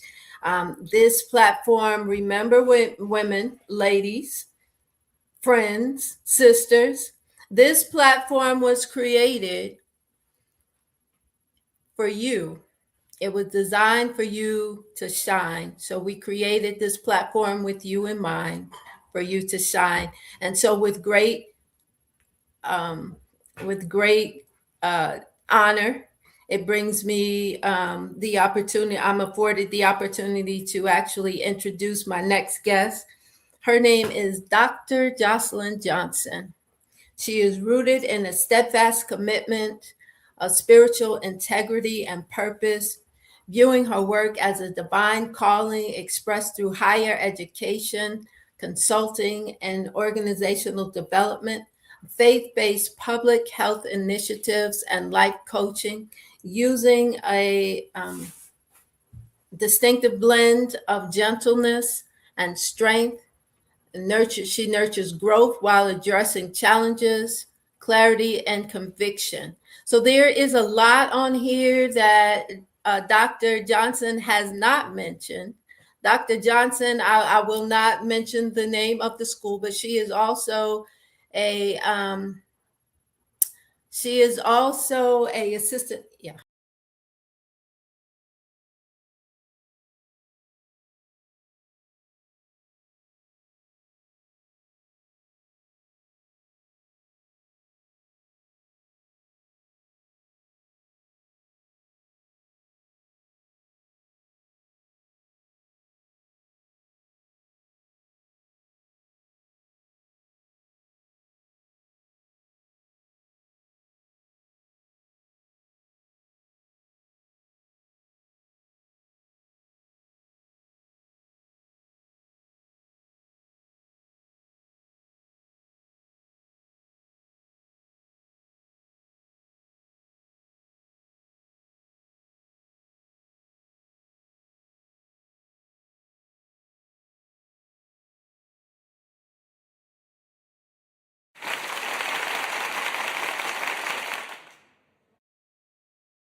I don't know if you all can see me on my screen. I see a bio. Trust that you all can see me. So no, they are actually trying to bring you up. So I'm glad that we can hear you. Yeah, Uh, I could hear you, and then it stopped. But okay, there we go. go. Hello, and welcome. I'm glad. Let me just say this. I am so glad that we have not had many technical difficulties today. But when I tell you on Thursday and Friday, the whole um, session was interrupted. I think even on Monday. But Friday was a little different because the whole internet shut down, and they said there was an outage. So yeah, I'm thankful that today everyone was able to run through smoothly without too much complications. But yeah, so it again. Let me say, I thank you. Yeah, I celebrate you for your every place, every role, every space that you actually manage, that you actually maintain, that you actually sustain within who you are and who God has created you to be. And so when you show up in so many different facets of life, but ultimately it is in the image and the purpose, right? It is in the image and the reflection. It is in the image and the likeness of our God. And so I am thankful. I honor you. I'm not going to take too much of your time, but I want to go ahead and allow you to embrace the platform and to share at this time and just say thanks again for being here. Yeah, thank you so much. Honored to be here. Honored by you. And so I will pray, and then I will jump right in. So God, I thank you for being here.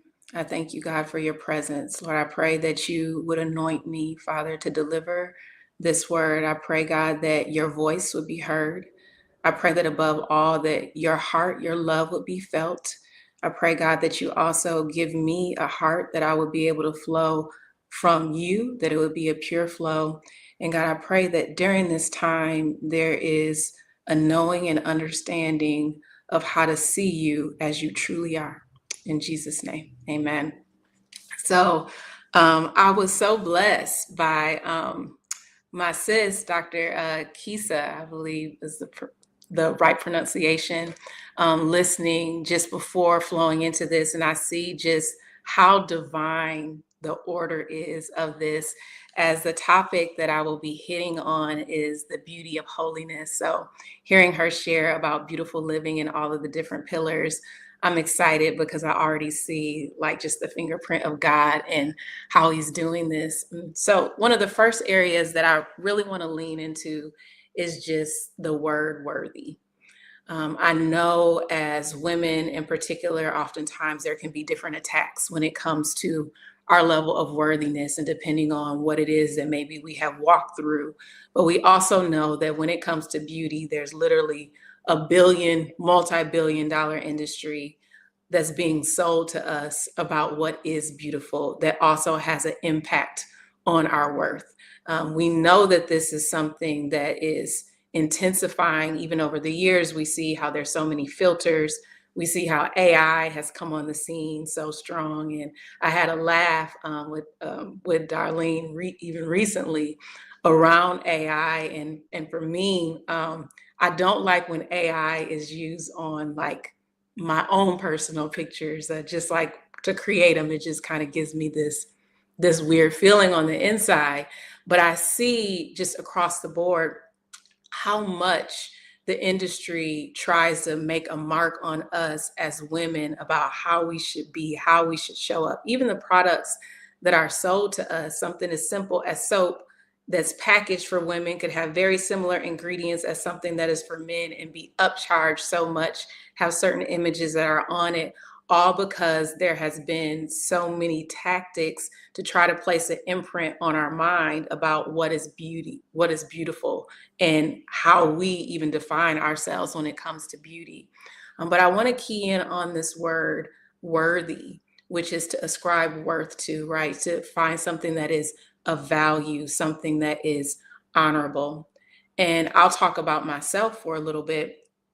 When it comes to worthiness, at one point in time, it was an area that I struggled in more and didn't necessarily have the words for what exactly it was. But I would find myself in this place of striving as a believer, striving and wanting to know, like, am I doing good enough? God, are you pleased with me? And on the inside, just working through that on a regular basis. Even though outwardly it may seem like things were fine, there was just this thing on the inside of like, am I good enough? Am I measuring up? Am I the daughter that you've called me to be? Am I living in purpose? And as a result of that, it would cause me just to have this replaying. And there's a difference between when operating in a spirit that is trying to be good within its own ability versus when there is a gracing that's flowing from God. And many years ago, the Lord placed a message in my heart that was, I have not called you to be a Christian mortician, trying to beautify dead works. And so in essence, when we try to be good in our own ability, we try to make sure that we are hitting the mark within our own strength. It is like trying to be a Christian mortician. It is like trying to make our self-righteousness, our filthy rags, beautiful. And if we want to think about it in today's world, it is like trying to put an AI filter, right, to try to make things appear one way. But the truth is that there's only one who is worthy, and it's the Lord. And the more that we learn how to flip it, right? And I say that to flip the word worthy itself from trying to figure out, am I worthy? How do I get to that point, to recognizing who is the worthy one? It changes everything, because we go from this place of striving and performing to be who we believe we should be for God. Or if you don't know the Lord or just coming into knowing the Lord, sometimes that worthiness piece could have just been trying to be and fit the picture of what is beautiful or what is an esteemed woman, when the reality is we will only find our good enough. We will only find that place of being able to walk out a worthy calling that is holy and acceptable to the Lord when we flip that thing around and we really start to key in on the one who is worthy, which is the Lord. He is worthy of all our praise. And we know this sometimes in the head, but we have to get it to the heart. And during this time, that's what I'm hoping to be able to unfold some of that to us as we look at the beauty of holiness. The beauty of holiness in scripture, I've read about it, and or if depending on your translation, you may have the splendor of holiness.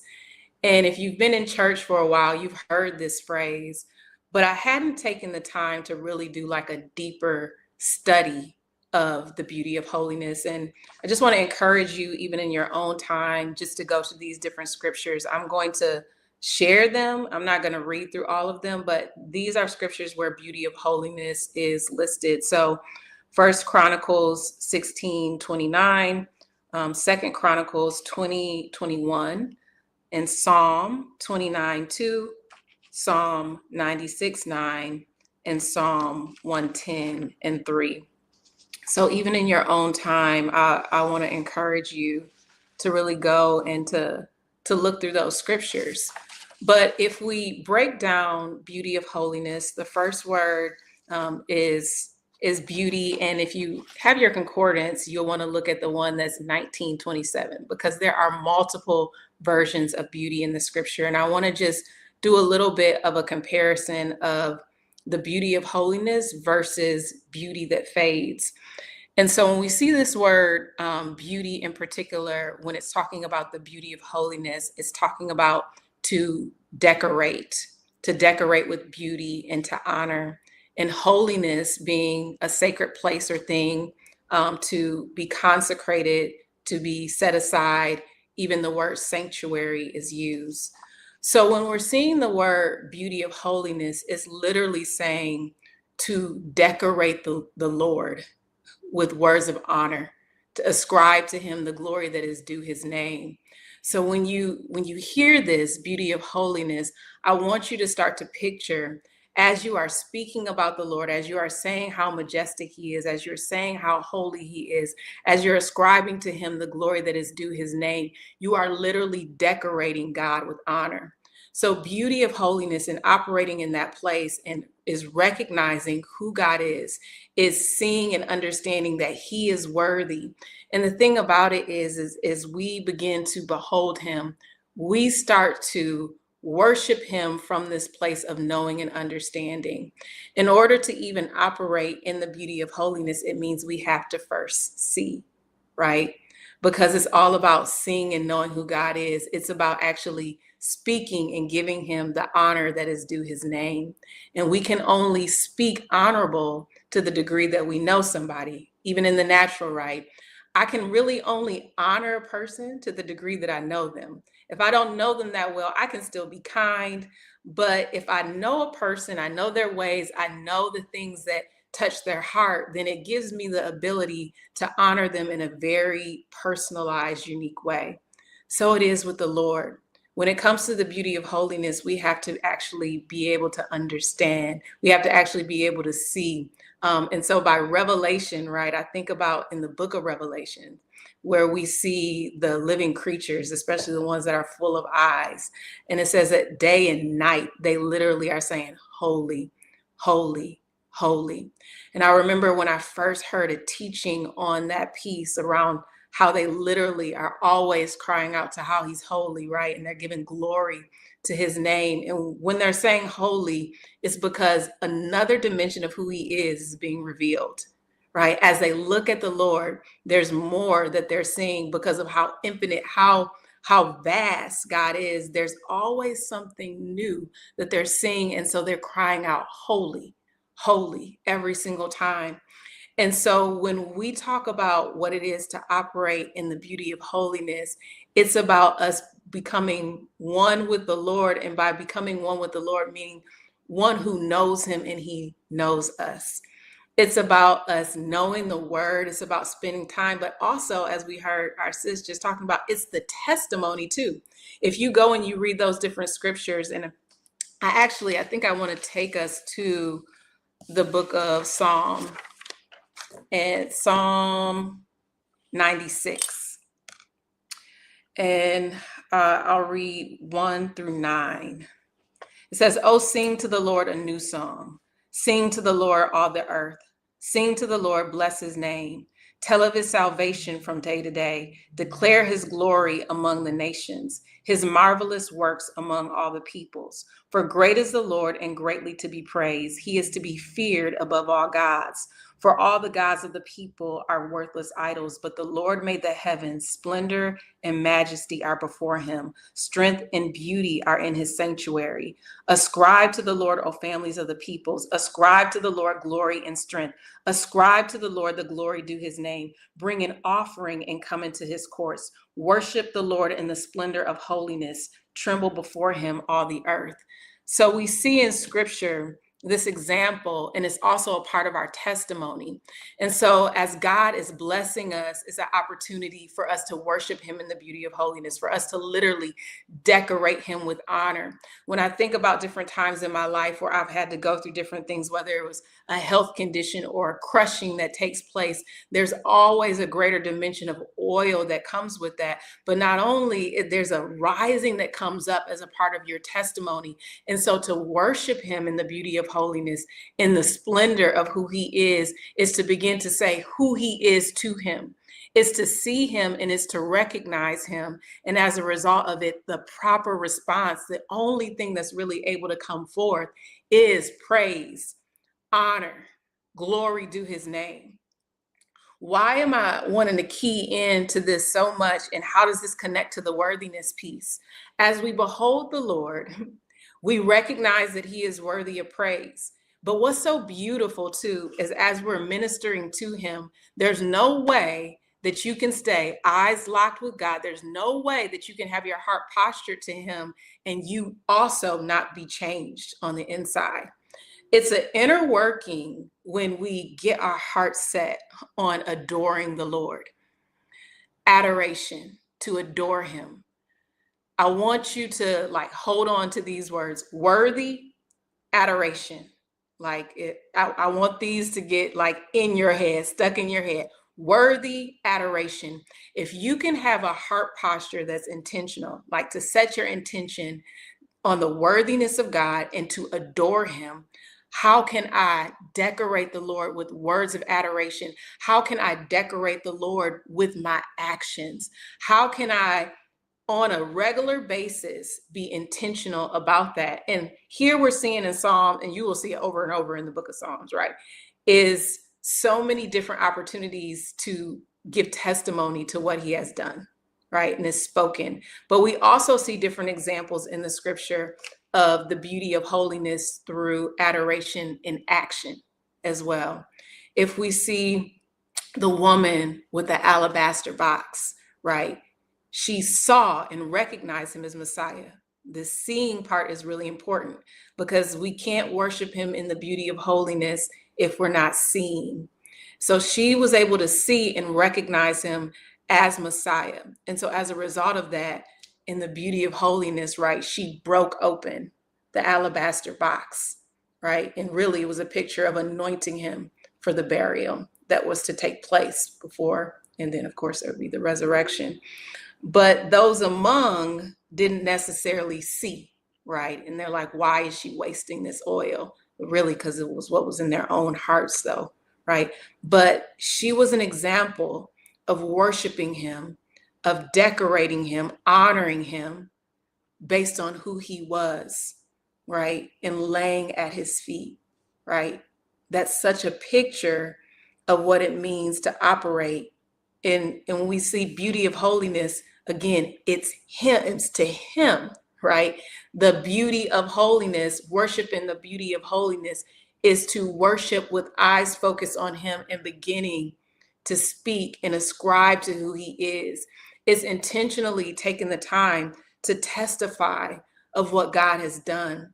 Also, I think about the example of Stephen, where as he was being stoned, right? If ever there was a time to feel a certain way, and Stephen positioned his heart to a place of adoration. And even as he's being stoned, he looks and he's in a place of worship and he sees Jesus, right?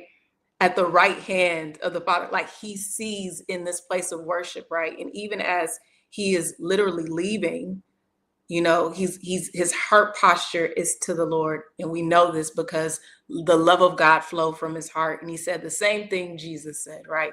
Forgive them, for they know not what they do. Right. So this is an inner beauty, an inner working that we're talking about right now, an inner working of a heart posture of adoration, and then an outward expression that comes forth, which is worship. Right. And so when we see beauty of holiness in the New Testament, the way that it would be described is to worship him in spirit and in truth. Right. To worship him in spirit and in truth. That's the only way to be able to go forward in him. One thing another example I want to give is Jehoshaphat's army in particular, right? Because when we begin to behold the Lord and we begin to tell him who he is, it shifts the atmosphere.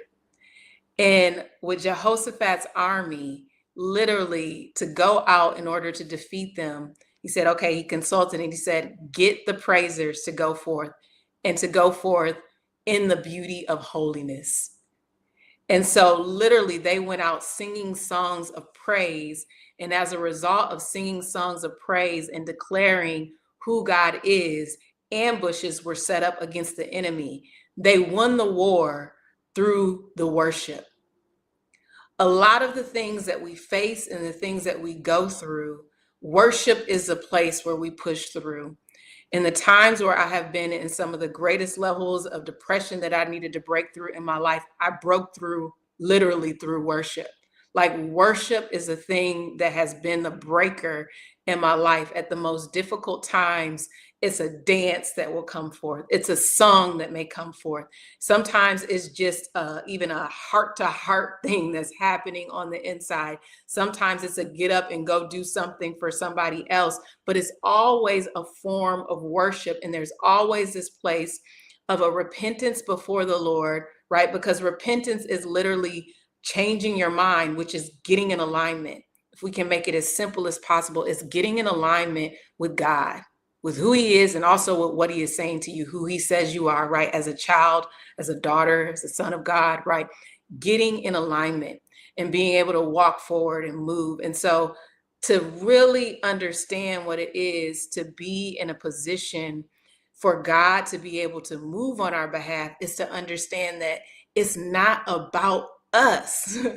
It is and it isn't. And what I mean by it's not about us, I mean that it's about repositioning our heart, our mind, flipping the worthiness piece, flipping the worthiness issue from am I worthy, am I good enough, to flipping it to he is worthy.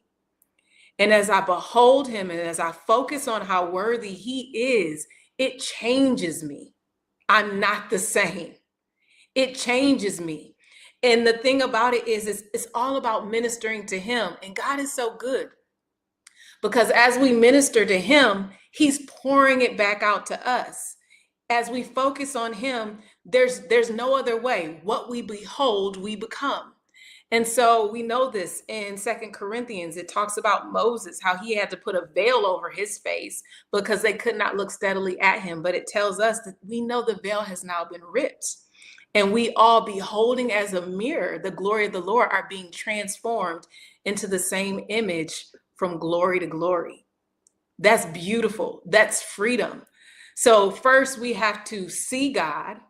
We have to, on purpose, no matter what we are walking or facing, position our hearts in honor and adoration to him.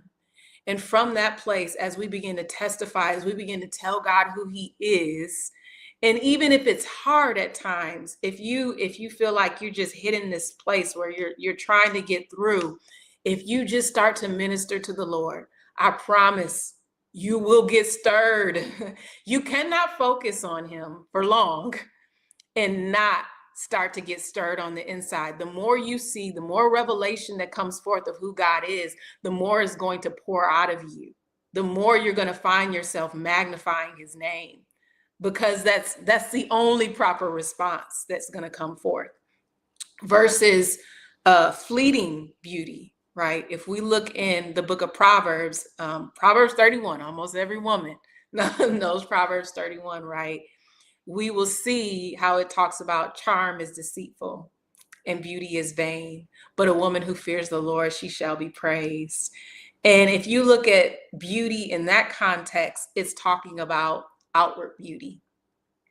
Outward beauty, another way to say it is outward beauty, it will fade. Outward beauty, it's, we talked about in the beginning, like God is not looking for Christian morticians. And when I say that, I don't mean like literally like you can't look nice. You should look nice. But I mean dead works, right? Trying to beautify something where the inside is not alive, right? And so while we definitely want to present well, it's in our nature. God made us this way. As women, we are women of beauty. We want to be beautiful outward as well. But the most important thing is to know that outward beauty, it too will fade. But the incorruptible beauty is that of the Lord. And as we behold him, we become like him. And our inside becomes beautiful. As we behold him and as we take on his nature, as we are supposed to, as we are created in his image, then the light and the countenance of the Lord shines forth from us. So there's these two different pictures. So it is with favor. There's two different favors in Proverbs 31 where we see charm is deceitful. That word can also be translated as favor. Favor can be deceitful. There's different versions of favor in the Bible. And then there's the favor of the Lord, which is never deceitful. But there's one where, yeah, maybe you can work some things, right? And when they use that version of favor in scripture, it's used in positive ways too. So it doesn't mean that that's why I say it can be. But whenever you see favor of the Lord, it's a different root word for favor, and that's always going to be good. When the favor of the Lord is there, because it's coming directly from him, right? We're seeing these juxtaposing these more outward things versus the inward. The inward, the beauty of holiness; the inward, the favor of the Lord; the outward, beauty that fades; the outward, charm, right? That can be deceitful. So we want to recognize and separate these things so that as women, when we start to talk about what it is to operate in beauty, we know that our worthiness is found in God alone. And as a result of knowing that, we know where to place our confidence. And since we know to place our confidence in the Lord, we know how to flip that whole worthiness factor on its back. And then not only do we walk stronger in the things of God, we can't be sold on all these things in the world. We can't be sold because we're anchored. We can't be bought because we're anchored in him. And so I know I'm at time. And so I'll stop here and then see if there's any questions that come up. But I really want to encourage people in their time of not just worship and song and worship and dance, but worship with our life, because it's all about a heart posture. This is a inside job, internal work of what is it to see God, what is it to then properly respond, and how we give him adoration, and how do we make this a conscious, like everyday way that we go about things. Because one of the questions that God had placed on my heart was like, what's appealing about tomorrow? And what's often appealing about tomorrow is that time is short. It's coming up soon, right? But then also like you got a little time. And that's why it's also the enemy of now. Right? Because it feels like, okay, I can. And so what I want to encourage us is to like begin now, like today. How are you going to be intentional about decorating God with honor? Like, what are the ways that you want to go about doing that?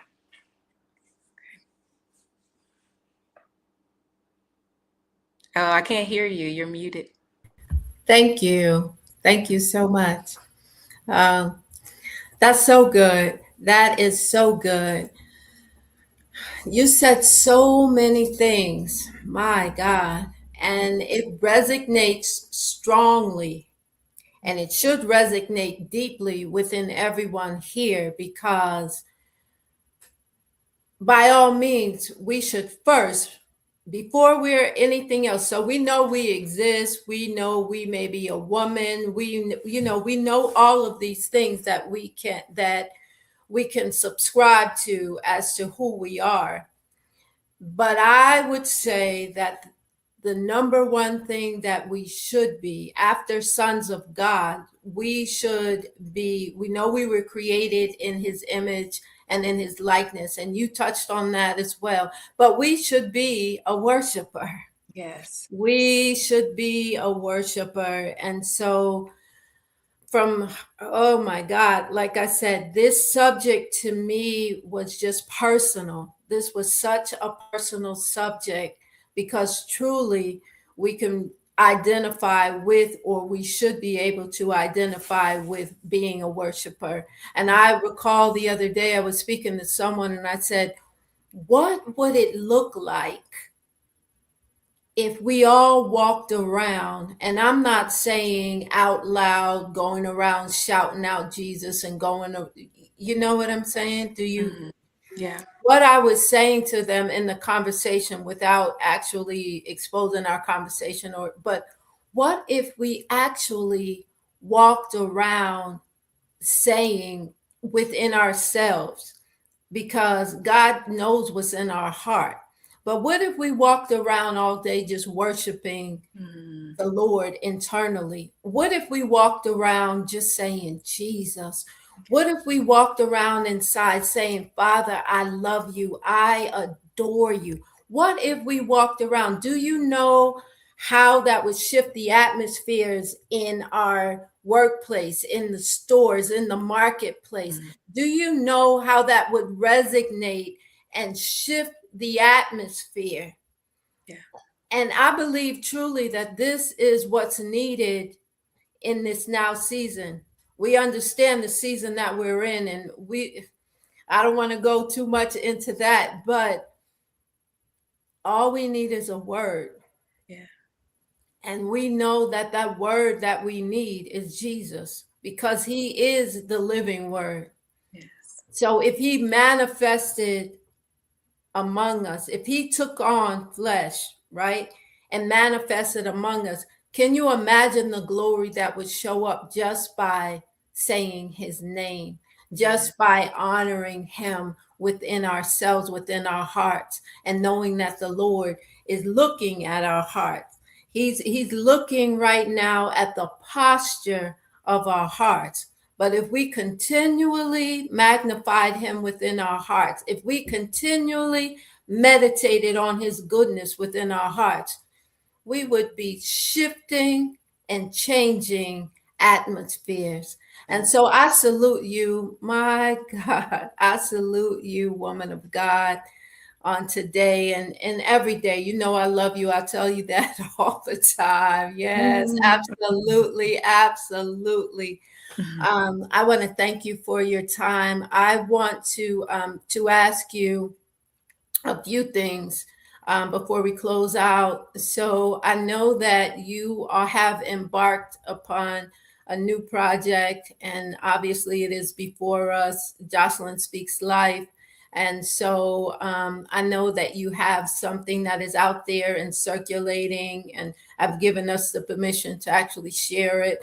But if you would just take a moment to speak a little bit about that, because of course this platform is designed ministry and marketplace, but it's designed for you to shine. We did design it in mind for you to shine. And if you would also give some closing words, if you would share some closing words with the women that are viewing, we would be grateful if you would take a moment to do that now.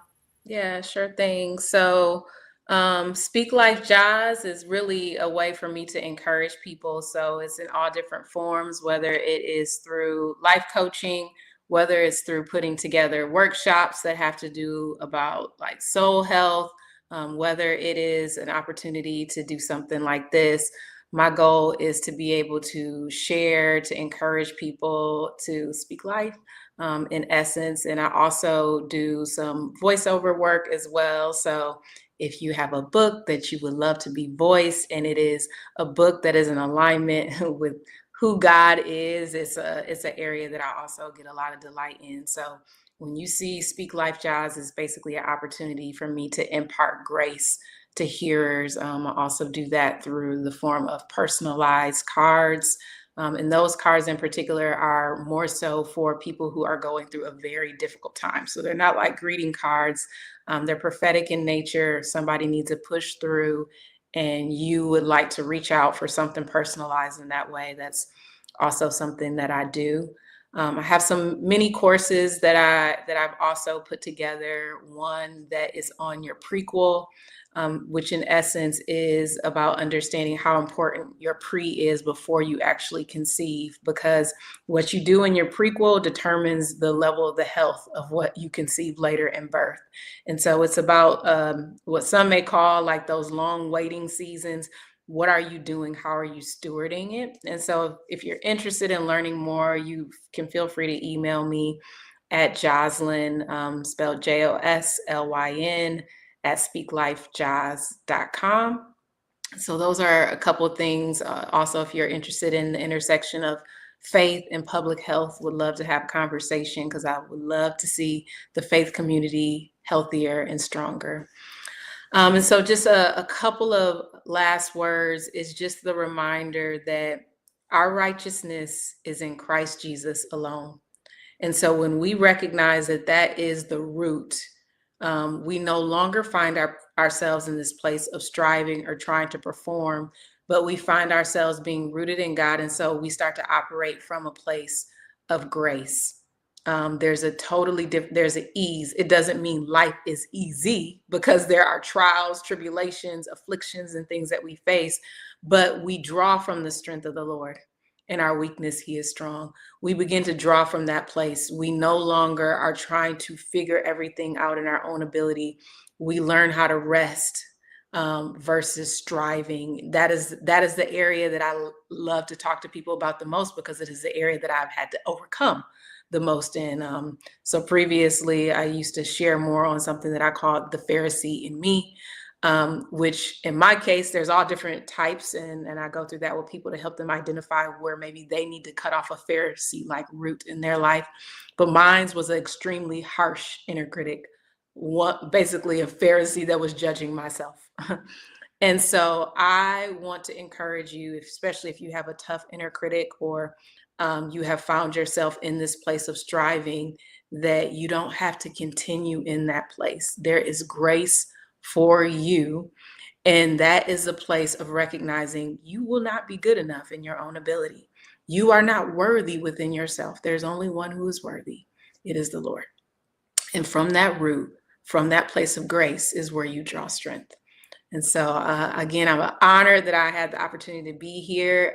Love you all and be blessed.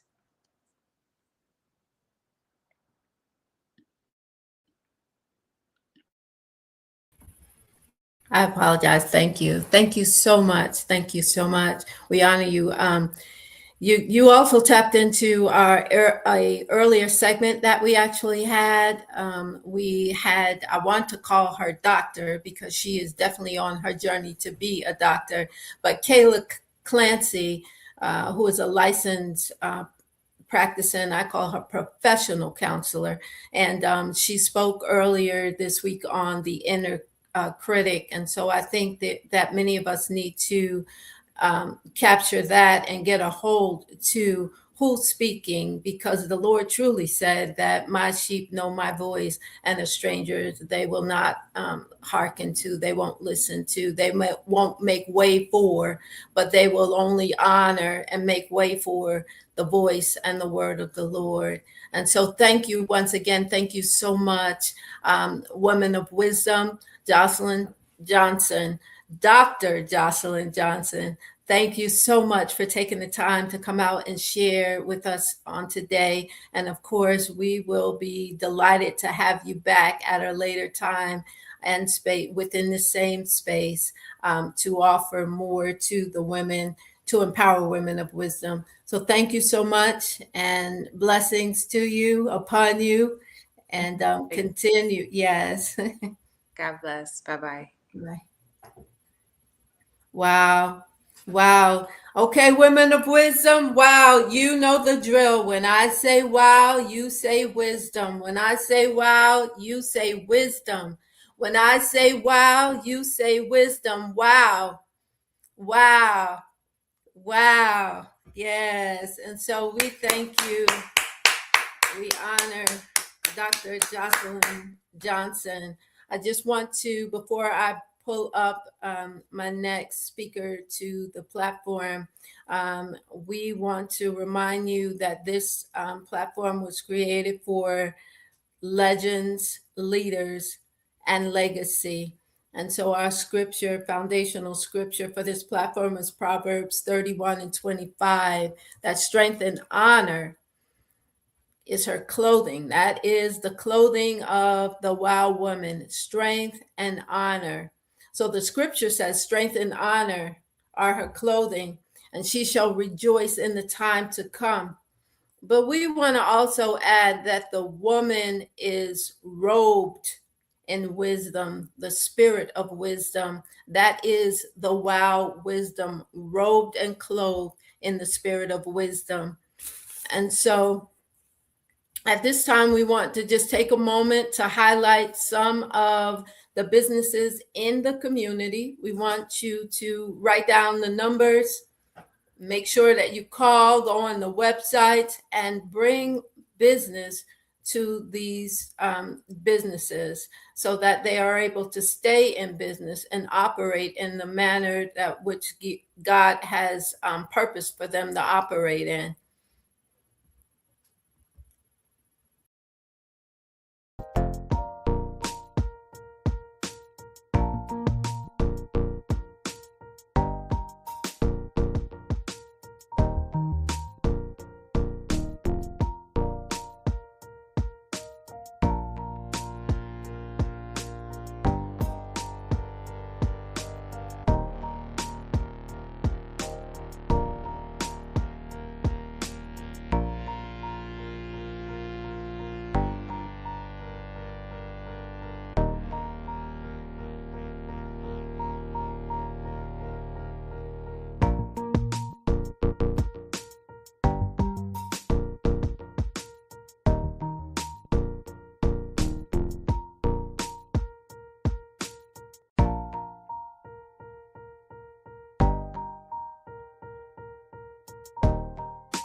Thank you all. Thank you all. I hope you had a moment to write down the numbers, the businesses.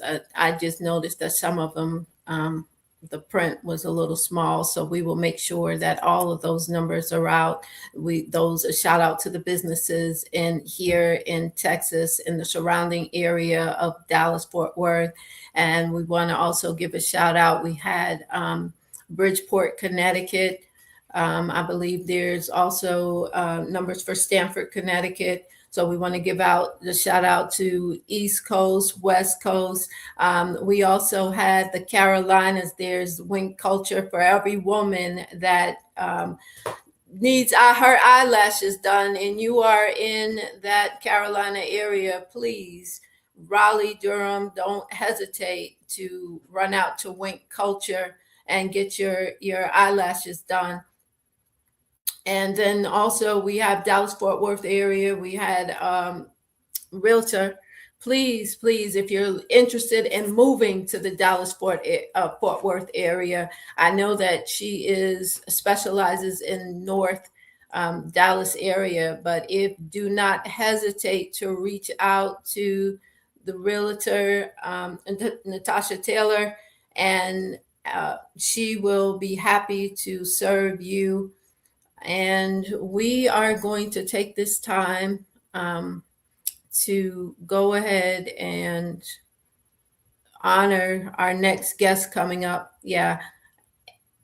And I apologize. Let me go ahead and pull our next guest to the stage. Thank you, thank you, thank you. This amazing woman, I thank you for giving me the opportunity to introduce you, because you bring such a diverse background to the platform with everything that you do. I've had the opportunity, I believe, to even embrace your presence and know you now for about 15 years as well. And that was in the workplace arena. However, I see that as an entrepreneur, you have done so much, not just an entrepreneur, but your nursing career, your health. I mean, there's such a wealth, um, a plethora, because you touch so many different mountains with your skill set, your treasures, your talents. You are definitely leaving a legacy. You are a leader in your own right, and you are a legend in your own right. And so we want to thank you, and for embracing the platform. If I may take the time to introduce to you Shonda Clark. She's an entrepreneur whose career spans healthcare leadership, multi industry businesses, owner, real estate investment, a senior care innovation, um, with a portfolio that expands to ownership with wings to go, a 6 property real estate portfolio, and 2 assisted living facilities. If you would please help me to welcome Shonda Clark. Hello. Hello, hello, hello. My goodness, oh my goodness. It has been a moment since we have last seen each other. But oh my goodness, you have been up to so much. Oh my goodness. Thank you for inviting me. Oh wow. Thank you for accepting the invite, and for coming to share with us everything that you do. Wow, I'm in amazement, because there is so much for that you are doing right now at this present day and present time, and we are excited to hear all about it. And so, without delaying any more of the time, and we want to just go ahead and have you. We're going to release this platform unto you, so you go ahead and you take your time and shine. Okay, I don't know where to start because I'm not sure. Um, so I start a little bit about me, what I've done, my journey, I guess. Um, uh, gosh, so my name is Shonda Clark. I'm a registered nurse. Uh, I graduated from the University of Texas, where I got my bachelor's degree. Uh, I worked as a nurse in Houston at the Methodist Hospital, and I was an ICU nurse. And I moved to Tyler and bought my aunt's business. She didn't give it to me; she sold it to me. And that happened because when I was in Houston, I was like, "Huh, I think I want to own a home health care agency." So I called her up for some advice, and that advice about a home health agency turned into, "Shonda, why don't you buy the family business?" And I was like, "Okay, sure." So I continued nursing for another year, saved up some money, and moved to Tyler. And she sold it to me, and I continued to work as a nurse for a while. And I ended up getting married, and we owned M&M. M&M was the name of the store. We sold CDs, and we had a beauty supply connected to it. And I ended up getting married. I'd met my husband at UT, but he found where I was years later, and I was, owning my store and everything. And he was like, hey. And so he called me up, and long story short, he ended up asking to marry me, and I finally said yes. So he came into the business with me, and we grew that business, and owned it for 13 years.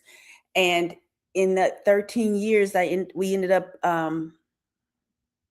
buying a Wings to Go. So I bought a Wings to Go with that. And gosh, uh, in all of that too, I ended up getting pregnant, having my son, and got bored again, and said, you know what, I'm going to real estate. And so I ventured off into real estate. I would help families purchase homes, those families that may have just gotten, had some challenges in life. Things got a little tough for them, and they wanted a second chance. So I helped with that second chance. And gosh, from that, I moved back to DFW because I wanted my son to learn Spanish. And so I moved here. We built a house, and I enrolled him in a Spanish immersion school. And I stayed home for 4 years. I took a break from nursing, took a break from everything, and stayed home with him for 4 years. And then after that, I decided, okay, it's time to go back to doing something. And he enrolled him in school. And I became a director of nursing. And I've been a director of nursing for 20 years now. And also went and got my license for an administrator, and I'm also an administrator. What else? And so I've been working with the skilled nursing facilities for over 20 years. And some of the marketers said, Shonda, you know what? We're going to take you to lunch. So they took me to lunch, and that lunch meeting turned into me now owning assisted livings. And so basically I have assisted livings on my own that I run. It's on a smaller scale from the big box corporate facilities. And I absolutely enjoy it. It's my passion is what I've been doing all these years. And so now I'm doing it for myself, and I love it. It's great. What else? Gosh, I am a praying woman. I believe God has ordered my steps. He's in everything I do. And uh, gosh, I don't know what else to say. I'm not sure if I can even um, do this. If you want to ask me some questions, I don't know. Yes, you are fine. You are doing fine. And so basically, let me kind of jump in here with you for a moment. And so if you can just tell us first of all, what brought you on the journey to nursing. So you embarked the journey of nursing, you went to school. What actually sparked your desire to go into nursing? Let's start Okay. there. Mhm. So actually, I lived in Fort Worth as a child, and I I we lived in some apartments, and the street lights came on, so I had to rush inside to get home before the street lights came on. But they came on, and so we was rushing in, and I found my mom on the couch, and I found her on the couch. She passed away when I was 10. And in that, when I found her, I actually called her friend who was a nurse. And so that was my turning point. I said, I'm going into healthcare. And I became a nurse because of that. I couldn't save her.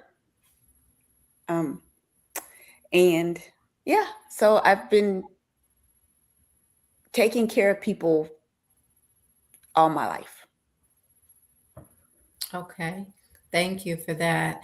And so you've built your career on nursing. You mentioned that you do a few things in that arena, but you also mentioned that you brought the family business. Mhm. And so, can you elaborate on the family business? So obviously, you decided to buy the family business because it was a family business. However, there was something else that was intriguing you because you could have bought any business, but because the family business actually tied into your nursing, it kind of ties in. So if you could share with us, your journey of buying the family business, but also how it ties into nursing. It actually ties into what you do.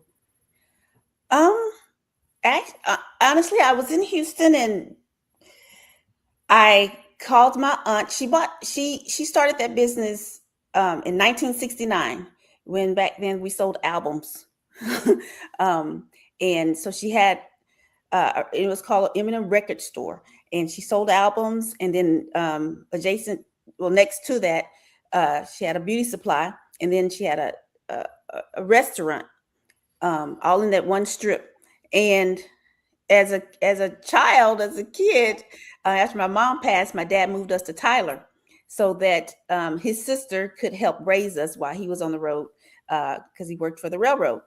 And so I would spend summers and sometimes after school helping in the record store, and not knowing that one day I would actually own it. So I called my aunt up one day, and I remember saying, "Hey, Annie, I want to buy a home health agency." And she said immediately, "Well, Shonda, I'm selling the family business. I'm selling the business. Why don't you just buy that?" And I was like, "Okay." I didn't think twice about it. I had not, besides working in the business as a child, basically stocking things, sweeping the floor, punching the cash register every now and then. That's all I knew. I didn't know the ins and outs, the background.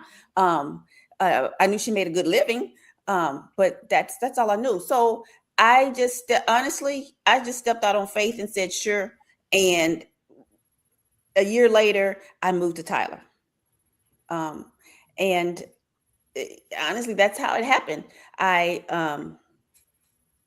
took over the business, started working it, and figured out the ins and outs. And I just learned as from day to day. I was there. I end up employing two staff members, and they worked. We worked together, and we just made it happen. Um, yeah. So I still worked as a nurse in the ICU, and eventually I stepped away because the business was growing, and we started to travel a lot. Um, and so that's when I kind of stepped away from nursing for a while. But I really enjoyed it. I really enjoyed it. Gosh, we became part of the community. We became, customers became our friends. They became our family. They weren't just customers coming in to buy a CD. They would literally spend hours just talking to us, talking to me, coming in and just talking, listening to music. So they just weren't just a customer. They actually became friends and family. And to this day, people would see me and say, "Shonda, you remember this? You remember, I remember giving back to the community with, to the kids. I really enjoyed giving back and giving out toys and things like that. But we were part of the community. We were family. So yeah, I really enjoyed it. Great. So you mentioned though that you actually have home healthcare agency. So you have a home healthcare agency, Assisted living. assistant living. Mhm. Okay. So how did you what intrigued you to start the assistant living, and where are you now with that? So when I moved back to DFW to put my son in school, and he's 21 now, so it's been a while. Even then, when I moved here, I wanted to start like a residential care home. And I reached out to people. I didn't know people here, honestly. I have family here, but other than that, I didn't have any friends or any connections, any resources. So I reached, people that had a type of care home or senior care helpers, and place businesses like that. But they all just they were discouraging. They told me all the bad stuff, not to do it. Um, no support. It was, it gave me all the horrible stories. And I decided, maybe I'll wait. This is not for me. So I did. I waited. I decided not to do it because it was just so discouraging, right? And so years later, I was a DON in a facility, and honestly, two marketers took me to lunch. They said, "Shonda, let's take you to lunch." And they said, "We need you to open up some care homes because we need some good ones in the area. You run a tight facility, you run a good facility, and we know that you will be good at doing it on a smaller scale." And I, after that, I talked to a friend of mine who was also a director of nursing, and she was starting to do the same thing. And she said, "Shonda, just go get a house. Just start it. Just do it." And she's like, you do it on a bigger scale for corporations anyway. Just do it for yourself and just do it. And so I did. And I started out with one home in Fort Worth. I have 3 homes, Euless, North Richland Hills, and Fort Worth now. And I absolutely enjoy it. I take care of, elderly people from different backgrounds, and they're just a joy. I actually in this way, I actually get to enjoy them. I can sit with them. I can talk with them. I play games with them. I hear their stories. Whereas what I'm doing now in corporate, I don't get to do that. I'm not with the elderly people. I mentor staff. I educate them and train them, and I mentor them with the staff. But I'm not with the residents here. When with my own business, I can actually spend time with them, and they enjoy that because they don't have family coming to see them all the time. And they are in an environment where you get that personal care. You can actually have time to interact and to hear them and to take care of them and to listen to them, play games and see their laughter. And so that's what I love right now. That's what I'm doing. Oh, good. We love that for you as well. Um, so can you just tell us, I mean, basically, as an entrepreneur, right?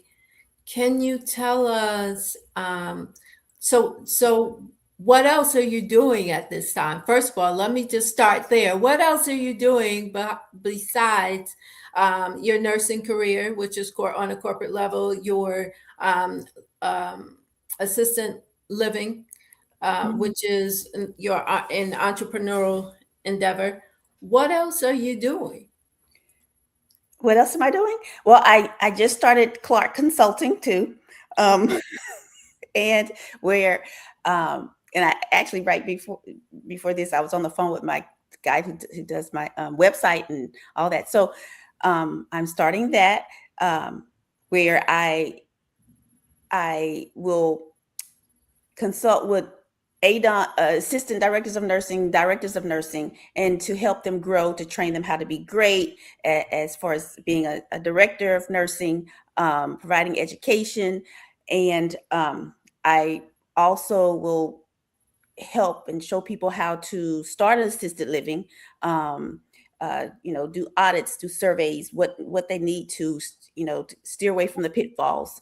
And I also will do mock surveys for your large facilities too, to keep them out of trouble, to keep them from bad surveys. So that's what I'm launching now. Okay. Yeah. That's awesome. That is awesome. So tell me, give me a highlight of your career right now. Give me a highlight. What do you find the most joy in? If you had to hone in on a moment, hone in on a God given moment, what would be something that you find the most joy in doing? Honestly, spending time with my elders in the home. When I go there and I actually get to relax and spend time with them, that's my joy. That brings me peace. It brings me happiness. Um, to sit with them, to hold their hand, to talk with them, to play games with them, to hear their stories, to laugh with them. Um, that's my joy. That's my peace.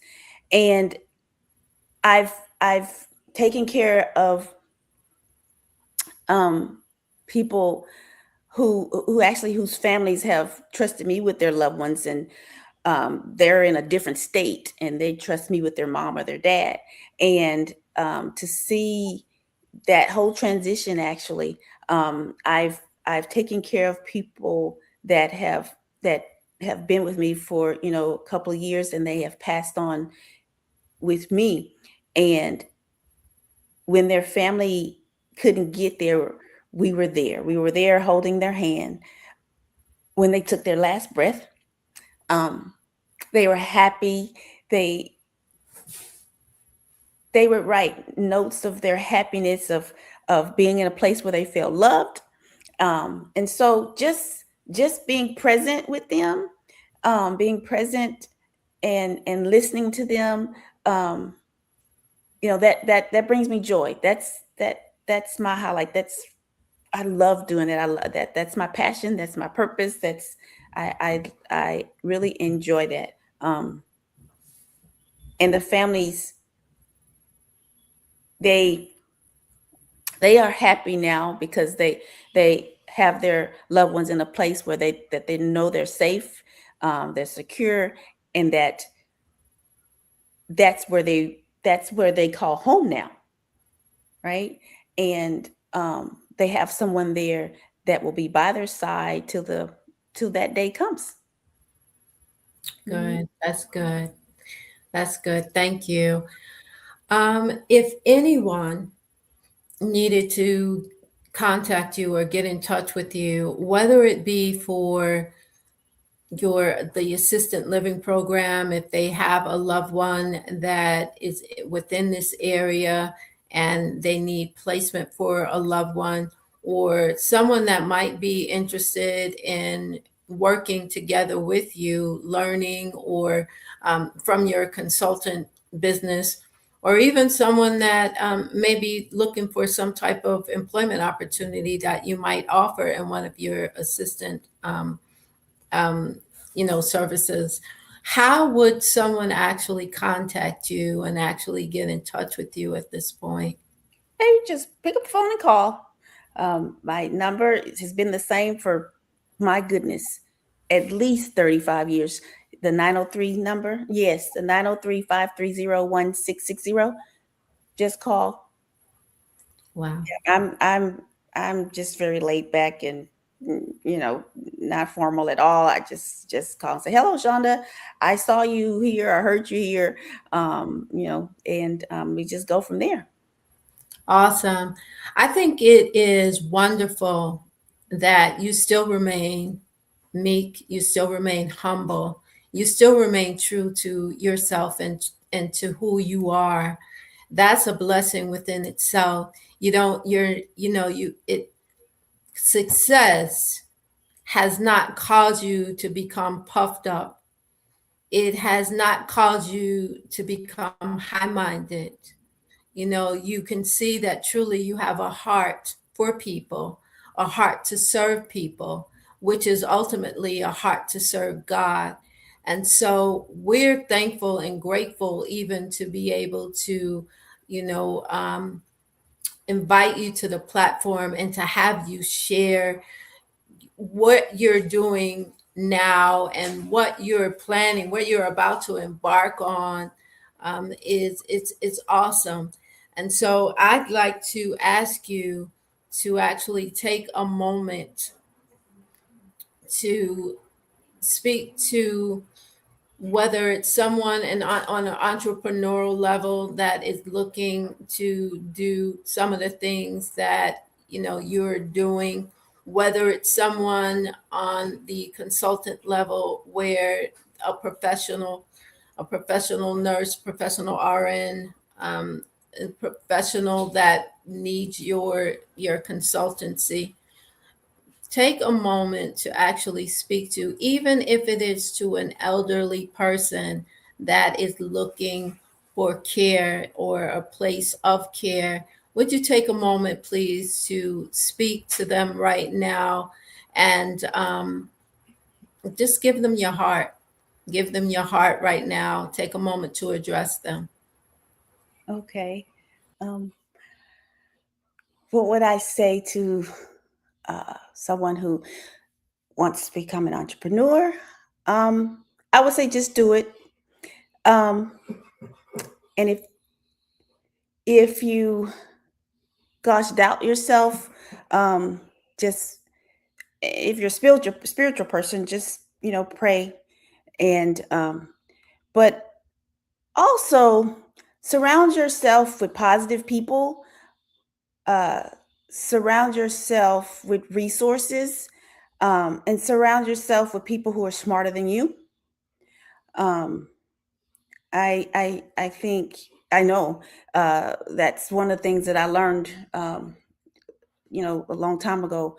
I probably would be even further than where I am now if I'd had that. If I had more resources. If I was surrounded by myself with people that were smarter than me, years ago. So I would do that and find something that that you like to do, that maybe that's your passion, and then just build from there. And know that it's not easy. It won't be easy all the time. You're going to have some hiccups and some challenges, and just know that those are just things that's just going to make you stronger, um, and just be resilient. Um, I think you find, over time you'll find your purpose, and with that you'll get enjoyment. And with the assisted living, um, you know there are a lot of assisted livings, a lot of residential care homes out there, and you have some that are really beautiful, uh, uh, uh, with all the aesthetics and all the bells and whistles. But at the end of the day, you want to place your loved one in a place that you know that they're going to get good care, that they're going to be loved on. Yes, you want the place clean, and that, but it doesn't have to be new and brand new. And you want to go in and know, when you have a feeling and that your loved one is going to be cared for, and that they're going to be happy. Um, there's no perfect place, no perfect facility at all, but uh, knowing that you have peace, that you can go home and you can take care of yourself and be happy with your life, knowing that your loved one is in a good place, and that they are now part of a new family, an extended family, and they will be loved on. That's what you want to. That's what you want to know. That's what you want to see, and feel when you go in, and where that person, you can call and talk to them, call the owner and talk to them, and know that they're going to tell you the truth. They're going to sugarcoat anything, that they're going to be straightforward with you. And so that's who I am. I believe in good communication. I believe in working things out, getting understanding. So um,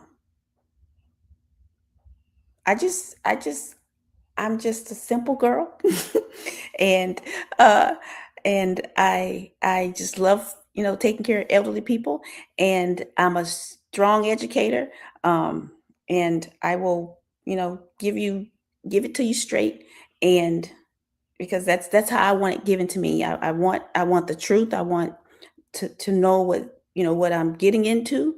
I want someone to be honest, and I want people that have my best interest at heart. You want to be around people that have your interest at heart. So that's what I would say.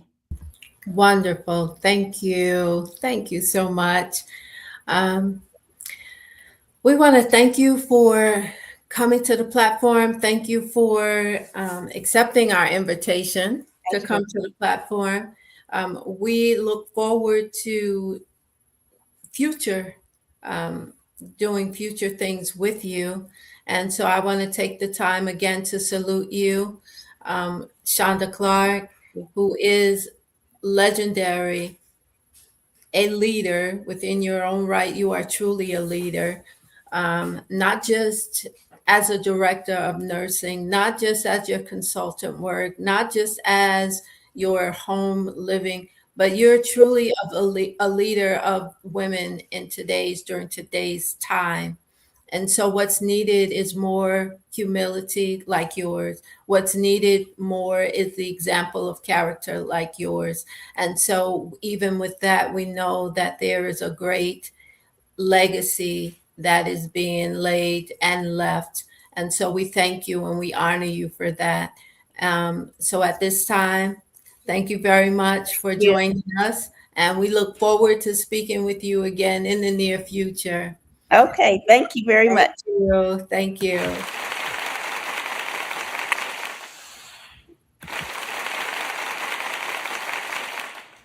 Wow. It was pretty powerful. And that is for every entrepreneur. Like she said, she brings so much, she wears so many hats and brings so much to the table, Ms. Shonda Clark. And if you would only tap into the treasure, because truly she is a treasure chest that houses many gems. And so the gems that she holds are for many people and many levels, many spaces, many places, and trajectories for times now, which is today, and for future generations to come.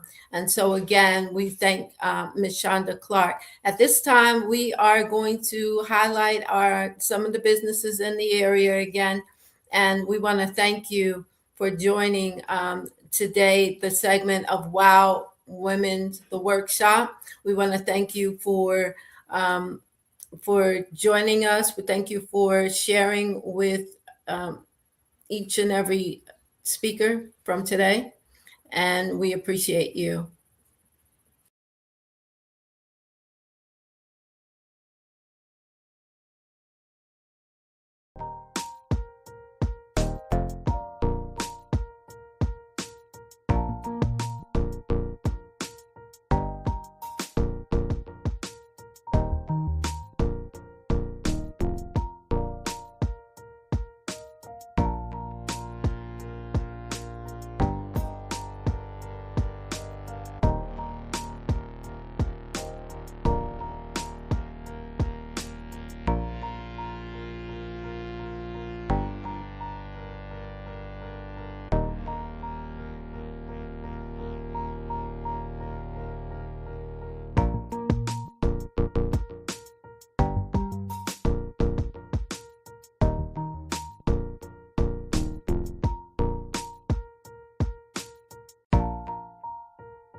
Thank you so much for joining us today for this WOW workshop. We want to celebrate every woman. Again, today is International Women's Week. And so we want to celebrate every woman, every culture, every background of a woman that walks the face of this earth today. We honor and we celebrate you. It's also March.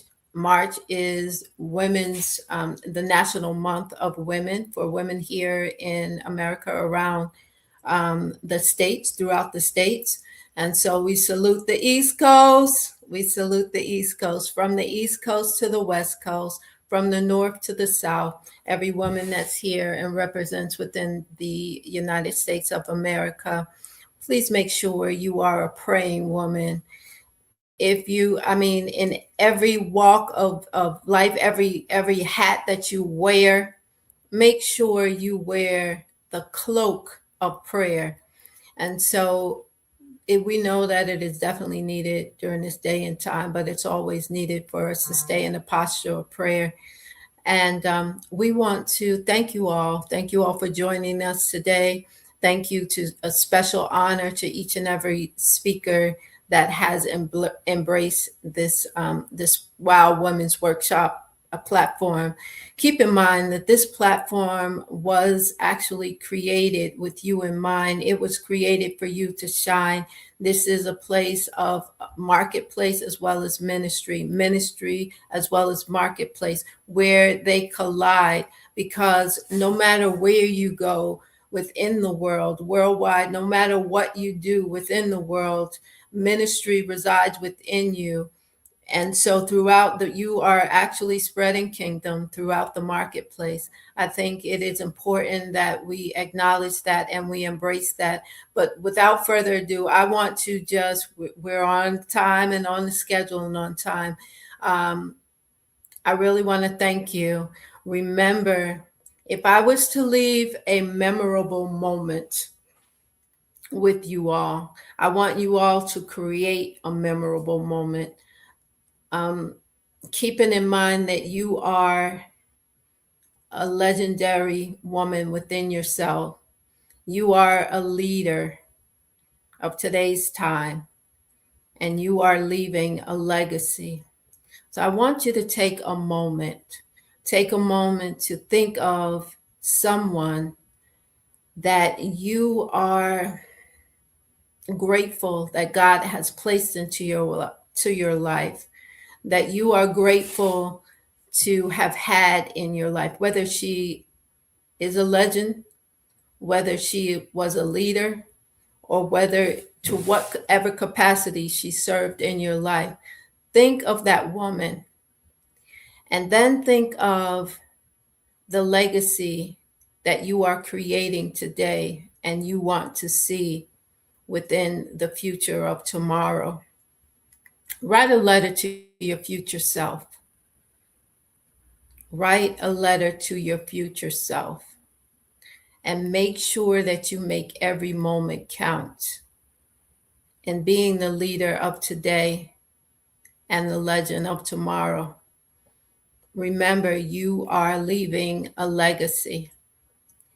I also want you to think about and keep in mind that every woman needs a mentor. You will have mentors along your life's journey, many mentors. But be intentional about who you invite into your life and who you have mentor you in the different stages and phases of your life.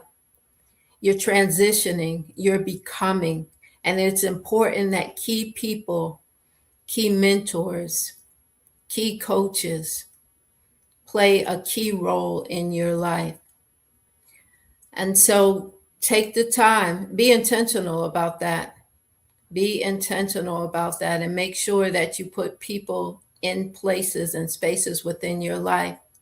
Because remember, when the student is ready, the teacher appears. So seize the moment and put it in place, because you are truly leaving a great legacy. And so thank you at this time. I want to thank you all. Again, my name is Dr. Darlene Bester, and thank you for sharing this journey with us today. Women of wisdom. Wow. Wow. God bless.